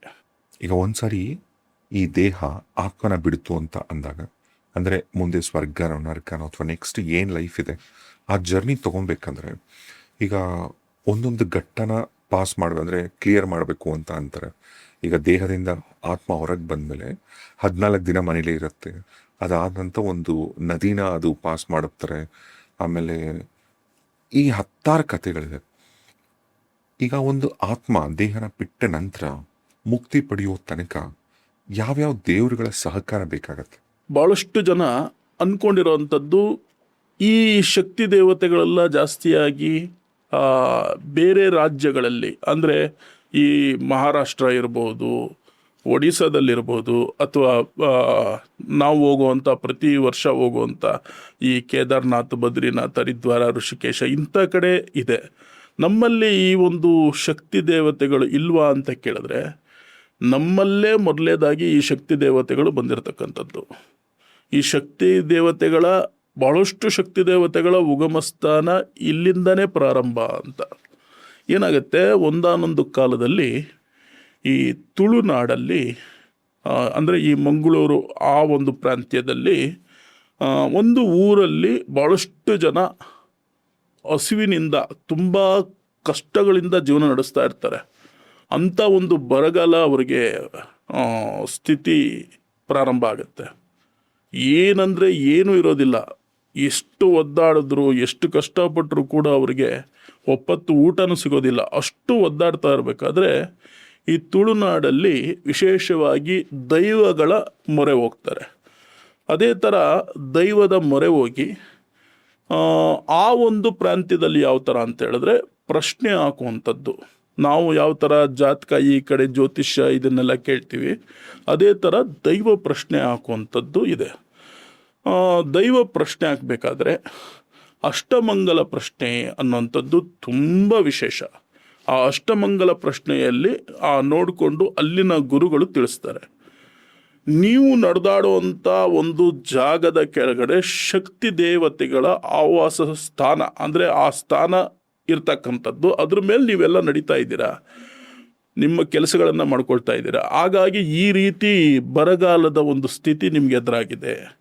ಆ ದೇವರನ್ನು ನೀವು ತೆಗೆದಿದ್ದೇ ಆದಲ್ಲಿ, ಆ ದೇವರಿಗೆ ನೀವು ಪೂಜೆಯನ್ನು ಸರಿಯಾಗಿ ಕೊಟ್ಟಿದ್ದೇ ಆದಲ್ಲಿ ನಿಮಗೆ ಅನುಕೂಲ ಆಗುತ್ತೆ ಅಂತ. ಆದರೆ ಆ ತುಳುನಾಡಿನಲ್ಲಿ ಆ ಜನ ಏನು ಅಂತ ಹೇಳಿದ್ರೆ ಇದನ್ನು ನೆಗ್ಲೆಕ್ಟ್ ಮಾಡ್ತಾರೆ. ಅಯ್ಯೋ ಏನೋ ಯಾವ ಥರನೋ, ಇದಕ್ಕೊಂದಷ್ಟು ಹಣ ಖರ್ಚು ಮಾಡಬೇಕು, ಸದ್ಯಕ್ಕೆ ಇದೆಲ್ಲ ಯಾವುದೂ ಬೇಡ, ನಮ್ಮ ಒಂದು ಕೆಲಸ, ನಮ್ಮ ಇದು ನಾವು ನೋಡ್ಕೊಳ್ಳೋಣ ಅಂತ ಹೇಳಿ ಸುಮ್ಮನಾಗ್ಬಿಡ್ತಾರೆ.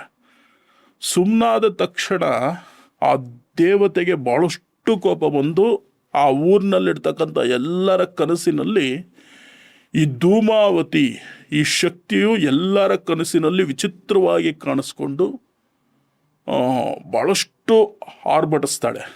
ಆಗ ಎಲ್ಲರೂ ಎಚ್ಚೆತ್ತವರಾಗಿ, ನಂತರ ಮಾರನೇ ದಿವಸ ಎಲ್ಲರೂ ಸೇರಿ ಒಂದು ಸಭೆ ಸೇರಿ ಆ ಭೂಮಿಯನ್ನು ಅಗಿಬೇಕು, ಅಲ್ಲಿ ಏನಿದೆ ನೋಡೋಣ ಅಂತ ನೋಡಿದಾಗ ಆಶ್ಚರ್ಯಕರವಾದಂಥ ಒಂದು ಸಂಗತಿ ಏನಂತ ಹೇಳಿದ್ರೆ, ಭೂಮಿ ಕೆಳಗಡೆ ಒಂದಷ್ಟು ದೇವಿಯ ವಸ್ತ್ರಗಳು ಸಿಗುತ್ತೆ. ಧೂಮಾವತಿಯ ಆ ಅಮ್ಮನವರ ವಸ್ತ್ರಗಳು ಸಿಗುತ್ತೆ. ವಸ್ತ್ರಗಳು ಸಿಗತ್ತೆ, ಒಂದಷ್ಟು ಉದ್ಭವವಾದಂಥ ಕಲ್ಲುಗಳು ಸಿಗತ್ತೆ.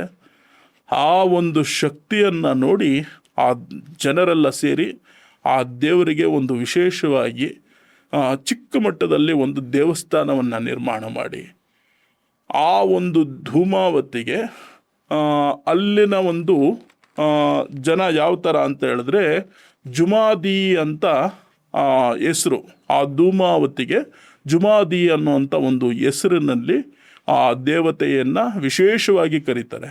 ಜುಮಾದಿ ಅಂತ ಹೇಳಿದ್ರೆ ಕತ್ತಲೆಯಿಂದ ಬೆಳಕಿನೆಡೆಗೆ ಅಂತ, ಅಂದರೆ ಕಷ್ಟದಿಂದ ನಮ್ಮನ್ನು ಪಾರು ಮಾಡುವವಳು ಅಂತ, ತಾಯಿಯ ರೂಪದಲ್ಲಿ ಇರ್ತಕ್ಕಂಥ ತಾಯಿ ಅಂತ.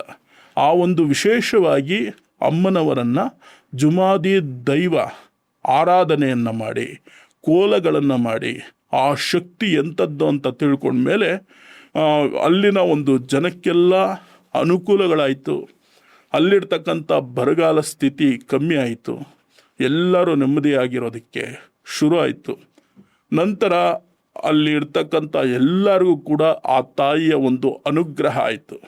ಈಗಲೂ ಕೂಡ ತುಳುನಾಡ ಒಂದು ಜನ ಜುಮಾದಿ ದೈವಕ್ಕೆ ವಿಶೇಷವಾದಂಥ ಒಂದು ಆರಾಧನೆ ಕೋಲಗಳು ನಡೆಯುತ್ತೆ. ಈ ಗಗ್ಗರ ಅಂತ ಕರಿತೀವಿ. ನೀವೆಲ್ಲ ಕಾಂತಾರ ಒಂದು ಚಿತ್ರ, ಆ ಚಿತ್ರದಲ್ಲಿ ನೋಡಿರ್ತೀರ. ಆ ಗಗ್ಗರವನ್ನು ಹಾಕ್ಕೊಂಡು ಕೋಲ ಮಾಡುವಂಥ ಒಂದು ಸ್ಥಿತಿ. ಎಲ್ಲ ದೈವಗಳು ಆ ಗಗ್ಗರವನ್ನು ಹಾಕ್ಕೊಂಡ್ರೆ ಮಾತ್ರ ಒಂದು ಗೆಜ್ಜೆಯ ರೂಪದಲ್ಲಿ ಇರುತ್ತೆ, ಒಂದು ಬಳೆಯ ರೂಪದಲ್ಲಿ ಇರುತ್ತೆ. ಅದನ್ನು ಹಾಕ್ಕೊಂಡು ನಂತರ ಅವ್ರು ಏನು ಆ ಕೋಲವನ್ನು ಮಾಡ್ತಾ ಇರಬೇಕಾದ್ರೆ ಆ ಗಗ್ಗರದ ಶಬ್ದದಿಂದ ಜುಮಾದಿ ದೈವ ಆವಾಹನೆ ಆಗಿ ಅಥವಾ ಯಾವುದೇ ಒಂದು ಶಕ್ತಿಯುತವಾದಂಥ ದೈವ ಆವಾಹನೆ ಆಗಿ ವಿಶೇಷವಾಗಿ ಯಾರಿಗೆ ಅನ್ಯಾಯ ಆಗಿರುತ್ತೆ, ಯಾರಿಗೆ ನ್ಯಾಯ ಕೊಡಿಸ್ಬೇಕು ಅಂಥವರಿಗೆ ನ್ಯಾಯವನ್ನು ಕೊಡಿಸುವಂಥದ್ದು, ಯಾರು ಎದುರುಕೊಂಡಿರ್ತಾರೆ ಅಂಥವರಿಗೆ ಧೈರ್ಯವನ್ನು ತುಂಬುವಂಥದ್ದು, ಈ ಎಲ್ಲ ಒಂದು ಕೆಲಸಗಳನ್ನು ಮಾಡ್ತಾ ಇರತಕ್ಕಂಥದ್ದು. ಅದೇ ರೀತಿ ಇಲ್ಲಿವರೆಗೂ ಕೂಡ ಯಾರೂ ಕೂಡ ಜಾಸ್ತಿಯಾಗಿ ಆ ಒಂದು ಮಂಗಳೂರು ಇರ್ಬೋದು, ಉಡುಪಿ ಇರ್ಬೋದು, ಆ ಒಂದು ತುಳುನಾಡಲ್ಲಿ ಕೋರ್ಟು ಕಚೇರಿ ಅಂತ ಜಾಸ್ತಿ ಹೋಗೋದಿಲ್ಲ. ಜಾಸ್ತಿಯಾಗಿ ಅವರು ಅಲ್ಲಿನ ಜನಗಳು ಈ ದೈವದ ಮೊರೆ ಹೋಗ್ತಾರೆ. ದೈವ ಕೋಲಗಳನ್ನು ಮಾಡಿ ಅಲ್ಲಿ ಈ ರೀತಿಯಾದಂಥ ಶಕ್ತಿಯುತವಾದಂಥ ದೈವ ಬೊಬ್ಬರೆಯ ಅಂತ, ಕಲ್ಲು ಕುಟ್ಕ ಅಂತ, ಜಟಕರಾಯ ಅಂತ, ಈ ವೀರ ಪಂಜುರ್ಲಿ ಅಂತ, ಗುಳಿಗ, ನೀವು ಈಗ ಸಾಮಾನ್ಯವಾಗಿ ಪ್ರಸಿದ್ಧಿಯಾಗಿರ್ತಕ್ಕಂಥ ಈ ಚಿತ್ರದಿಂದ ಗುಳಿಕ ದೇವರು, ಈ ಎಲ್ಲ ಒಂದು ದೈವ ಗಣಗಳಿದೆಯಲ್ಲ, ಈ ದೈವ ಗಣಗಳ ಒಂದು ಕೋಲ ಈಗಲೂ ಕೂಡ ಅಲ್ಲಿ ನಡೆಯುತ್ತೆ. ಎಲ್ಲರೂ ಕೂಡ ಅಷ್ಟೇ ಭಕ್ತಿ ಶ್ರದ್ಧೆಯಿಂದ ಭಯದಿಂದ ಆ ಒಂದು ದೈವದ ಒಂದು ಆರಾಧನೆಯನ್ನು ಮಾಡ್ತಾ ಈ ಜುಮಾದಿ ದೈವದ ಒಂದು ಶಕ್ತಿ ಏನು ಅಂತ ಸಂಪೂರ್ಣವಾಗಿ ತಿಳ್ಕೊಂಡಿರ್ತಕ್ಕಂಥ ಆ ತುಳುನಾಡ ಜನಗಳನ್ನು ಈಗಲೂ ಕೂಡ ಆ ಒಂದು ದೈವ ಕಾಪಾಡ್ತಾ ಇದೆ ಅಂತ. ಈ ಮಂಗಳೂರಲ್ಲಿರ್ಬೋದು, ಉಡುಪಿಯಲ್ಲಿರ್ಬೋದು, ಸಾಸ್ತಾನ ಅಂತ ಇಂಥ ಒಂದು ಕಡೆ ಜಾಸ್ತಿಯಾಗಿ ಈ ಜುಮಾದಿ ದೈವದ ಒಂದು ದೈವಸ್ಥಾನ ಇದೆ. ಇದೆಲ್ಲ ಆದಮೇಲೆ ಮೂಲ ಸ್ಥಾನ ಎಲ್ಲಿ ಬರುತ್ತೆ ಅಂದರೆ ಈ ಧೂಮಾವತಿ ದೇವಿಯ ಮೂಲ ಸ್ಥಾನ ಬಂದು ರಾಜಸ್ಥಾನದ ಹತ್ತಿರದಲ್ಲಿ ಇರತಕ್ಕಂಥ ಗತಿಯಾ ಎಂಬ ಊರು. ಆ ಊರಿನಲ್ಲಿ ಅಮ್ಮನವರ ಮೂಲ ಸ್ಥಾನ ಇರ್ತಕ್ಕಂಥದ್ದು. ಆ ಊರಿನಲ್ಲಿ ಅಮ್ಮನವರ ಮೂಲ ಸ್ಥಾನ ಧೂಮಾವತಿ ಮಠ ಅಂತ ಇದೆ. ಆ ಮಠದಲ್ಲಿ ಅಮ್ಮನವರ ಒಂದು ಯಾವ ರೀತಿ ಆಕೃತಿ ಇದೆ ಅಂದರೆ ದೇಹ ಸಂಪೂರ್ಣ ಶಿವನ ಆಕೃತಿ, ತಲೆ ಬಂದು ಅಮ್ಮನವರ ಪಾರ್ವತಿ ಆಕೃತಿ. ಹಾಗಾಗಿ ಆ ದೇವಿ ಪ್ರತ್ಯಕ್ಷ ಆ ರೀತಿ ಆಗಿರುವಂಥದ್ದು. ಎಲ್ಲ ಒಂದು ಭಾಗದಲ್ಲಿ ಕಾಮಾಖ್ಯದಲ್ಲೂ ಕೂಡ ಅಮ್ಮನವರು ಆ ಕಾಮಾಖ್ಯ ಮಂದಿರದ ಹಿಂದೆಗಡೆ ಇರತಕ್ಕಂಥದ್ದು. ನಂತರ ಕಾಶಿಯಲ್ಲೂ ಕೂಡ ಈ ಗಂಗಾ ತೀರದಲ್ಲಿ ಆ ಅಮ್ಮನವರ ಒಂದು ಶಕ್ತಿಪೀಠ ಇದೆ. ಇದೇ ಥರ ಪ್ರಪಂಚದಲ್ಲಿ 10 ದಿಕ್ಕಿನಲ್ಲೂ ಕೂಡ ಈ ಅಮ್ಮನವರ ಒಂದು ಆರಾಧನೆ ಅನುಷ್ಠಾನವನ್ನು ವಿಶೇಷವಾಗಿ ಮಾಡೋದ್ರಿಂದ ಈ ಪ್ರಪಂಚದಲ್ಲಿ ಇರತಕ್ಕಂಥ ಜನ ಸುರಕ್ಷಿತವಾಗಿರ್ತಕ್ಕಂಥದ್ದು. ಅವರಿಗೆ ಯಾವುದೇ ಒಂದು ಕಷ್ಟ ಕಾರ್ಪಣ್ಯಗಳಿದ್ರೂ ಕೂಡ ಅಮ್ಮನವರ ಮೊದಲೇ ಒಂದು ಹೊಗೆಯ ರೂಪದಲ್ಲಿ ಅಂತ ನಾವೇನು ಹೇಳ್ತೀವಿ, ಆ ಒಂದು ಹೊಗೆಯ ರೂಪದಲ್ಲಿ ಕೆಟ್ಟದನ್ನು ಸಂಪೂರ್ಣವಾಗಿ ಸರ್ವನಾಶವನ್ನು ಮಾಡಿ ಆ ಜನಗಳಿಗೆ ಸುಖದ ಒಂದು ದಾರಿಯನ್ನು ತೋರಿಸುವಂಥದ್ದು ಈ ಜುಮಾದಿ ಧೂಮಾವತಿಯ ಒಂದು ಕೆಲಸ. ಅಮ್ಮನವರ ಒಂದು ಆರಾಧನೆ ಹೆಚ್ಚಾಗಿ ನಮ್ಮ ಒಂದು ತುಳುನಾಡಿನಲ್ಲಿ ಮೊದಲನೇದಾಗಿ ಪ್ರಾರಂಭ ಆಯಿತು ಅನ್ನೋಂಥದ್ದು ಇತಿಹಾಸ. ಈಗ ನೀವು ಹೇಳಿದ್ರಿ ಒಬ್ಬ ಮನುಷ್ಯ ಸತ್ತ ನಂತರ ಈಗ ದಫನ್ ಮಾಡ್ಬೇಕಂದ್ರೆ ಅಂದ್ರೆ ಸುಡ್ಬೇಕಂದ್ರೆ ಆ ಹೊಗೆ ಏನ್ ಬರುತ್ತಲ್ಲ ಅದೇ ಧೂಮಾವತಿ ಅಂತ. ಓಕೆ, ಈಗ ಒಬ್ಬ ಮನುಷ್ಯ ಒಂದು ದೇಹದಿಂದ ಆತ್ಮ ಹೊರ ಬಂದಾಗ ಸತ್ತ ನಂತರ ಏನಾಗತ್ತೆ? ಆ ಸೋಲ್ ಹೊರಗೆ ಬಂದಾಗ ಈ ಸತ್ ಮೇಲೆ ಏನಾಗುತ್ತೆ ಅಂತ ಹೇಳಿದ್ರೆ 12 ದಿನದ ಕಾಲ ಆ ಒಂದು ಕಾರ್ಯ ಅನ್ನೋದಿರುತ್ತೆ. ಆ ಒಂದು ಕಾರ್ಯದಲ್ಲಿ ಈ ಒಂದು ಏನು ಗುರುಗಳು ಬಂದಿರ್ತಾರಲ್ಲಿ, ಪುರೋಹಿತರು ಬಂದಿರ್ತಾರೆ, ಪಿಂಡ ಪ್ರದಾನ ಅನ್ನುವಂಥದ್ದಾಗತ್ತೆ. 12 ತಿಂಗಳಿಗೆ ಒಂದು ಲೆಕ್ಕದಲ್ಲಿ 12 ದಿನ ವಿಶೇಷವಾಗಿ ಒಂದು ಕಾರ್ಯ ಅನ್ನೋದಾಗತ್ತೆ. ಆ ಪಿಂಡ ಪ್ರದಾನದಲ್ಲಿ ಆ ದೇಹ ಒಂದು ಆತ್ಮದ ರೂಪದಲ್ಲಿ ಶಕ್ತಿಯನ್ನು ತುಂಬುವಂಥದ್ದು.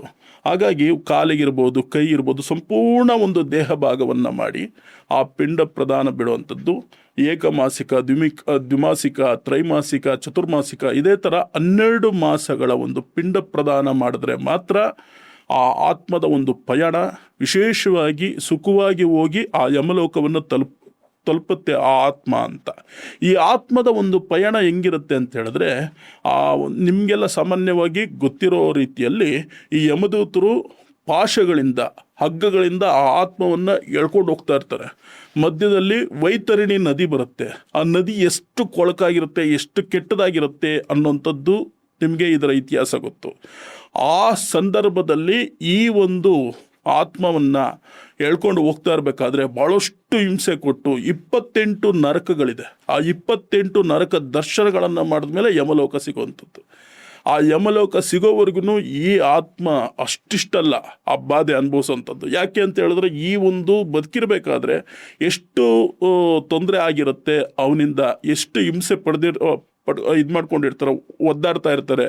ಆ ಮನುಷ್ಯ ಎಷ್ಟು ಒಂದು ಮೋಸ ಅನ್ಯಾಯ ಮಾಡಿರ್ತಾನೆ, ಅಷ್ಟೆಲ್ಲ ಒಂದು ಅನುಭವಿಸ್ಬೇಕು ಅನ್ನೋಂಥದ್ದು ಈ ಒಂದು ಆತ್ಮಕ್ಕೆ ಇರೋದ್ರಿಂದ ಅಷ್ಟೆಲ್ಲ ಅನುಭವಿಸ್ಕೊಂಡು ಕೊನೆಯದಾಗಿ ಯಮನ ಹತ್ರ ಹೋದಾಗ ಯಮ ಅವನ ಒಂದು ಶಿಕ್ಷೆಯನ್ನು ನೋಡಿ ನಂತರ ಪುನರ್ಜನ್ಮಕ್ಕೆ ಕಳಿಸೋವಂಥದ್ದು, ಅಥವಾ ಸ್ವರ್ಗಕ್ಕೆ ಒಂದಷ್ಟು ಸುಖವನ್ನು ಅನುಭವಿಸಿ ನಂತರ ಪುನರ್ಜನ್ಮ ಪಡೆಯುವಂಥದ್ದು ಆ ಯಮ ಅದನ್ನು ಡಿಸೈಡ್ ಮಾಡುವಂಥದ್ದು. ಆದರೆ ಇಲ್ಲಿ ವಿಶೇಷ ಏನು ಅಂತ ಹೇಳಿದ್ರೆ, ಅಮ್ಮನವರಾದಂಥ ಧೂಮಾವತಿ ಶನೈಶ್ಚರನ ಜೊತೆ ಮಾತಾಡಿ, ನಾನು ಈ ನಿನ್ನ ರಥವನ್ನು ತೆಗೆದುಕೊಂಡು ಈ ಒಂದು ಏನು ಆತ್ಮ ಸಂಚಾರ ಮಾಡುತ್ತೆ ಆ ಆತ್ಮವನ್ನು ವೀಕ್ಷಣೆ ಮಾಡಿಕೊಂಡು ಯಮಲೋಕದವರೆಗೂ ಹೋಗ್ತೀನಿ ಅಂತ ಹೇಳಿ ಈ ಶನಿ ಪರಮಾತ್ಮನಲ್ಲಿ ಮಾತಾಡಿಕೊಂಡು ತನ್ನ ಒಂದು ರಥವನ್ನು ತೆಗೆದುಕೊಂಡು ಆ ಅಮ್ಮನವರು ಕೊನೆಯವರೆಗೂ ಆತ್ಮದ ಎಂಡಿಂಗ್ ಏನಿದೆ 1 ವರ್ಷ ಕಾಲ ಆ ಒಂದು ಪಯಣ ಇರುತ್ತೆ. 12ನೇ ದಿವಸದಿಂದ 13ನೇ ದಿವಸದಿಂದ ಪ್ರಾರಂಭ ಆಯಿತು ಅಂದರೆ 12 ತಿಂಗಳುಗಳ ಕಾಲ ಪಯಣದಲ್ಲಿ ನಮ್ಮ ಆ ಒಂದು ಆತ್ಮದ ಜೊತೆಗೆ ಇರ್ತಕ್ಕಂಥದ್ದು ಧೂಮಾವತಿ ದೇವಿ. ಆ ಅಮ್ಮನವರು ಯಾವ ಥರ ಅಂತ ಹೇಳಿದ್ರೆ ಮಧ್ಯದಲ್ಲೇ ಈ ಒಂದು ಆ ಹಿಂಸೆ ಏನಿರುತ್ತೆ ಆ ಒಂದು ಆತ್ಮಕ್ಕೆ ಮಧ್ಯ ಒಂದು ರಕ್ಷಣೆ ಕೊಡುವಂಥದ್ದು ಇರ್ಬೋದು, ಆ ದುಃಖ ಆ ಒಂದು ಹಿಂಸೆ ಕಮ್ಮಿ ಮಾಡುವಂಥದ್ದು ಈ ತಾಯಿಯ ಒಂದು ಶಕ್ತಿ ಇರುತ್ತೆ. ಹಾಗಾಗಿ ಈ ಧೂಮಾವತಿ ದೇವಿ ಏನಿದೆ ನಾವು ಬದುಕಿರೋ ಅಂಥದ್ದಲ್ಲ, ನಾವು ಸತ್ತ ಮೇಲೂ ಕೂಡ ನಮ್ಮ ಆತ್ಮವನ್ನು ಕೂಡ ಬಹಳಷ್ಟು ರಕ್ಷಣೆಯನ್ನು ಕೊಡುವಂಥ ಒಂದು ತಾಯಿ. ಈ ಒಂದು ಧೂಮಾವತಿಯ ಒಂದು ಇತಿಹಾಸ ಬಹಳ ವಿಶೇಷ.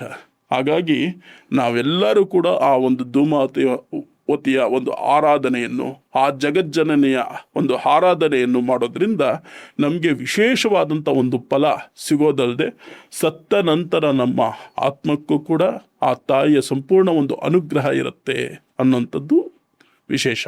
ನಾನಾಗಲೇ ಹೇಳ್ದಂಗೆ ನನಗೂ ಈ ದೇವಿ ಬಗ್ಗೆ ತಿಳ್ಕೊಳ್ಳೋ ಕುತೂಹಲ ಬಹಳಷ್ಟಿತ್ತು. Thank you so much podcast ಮಾಡೋದಕ್ಕೆ. Thank you.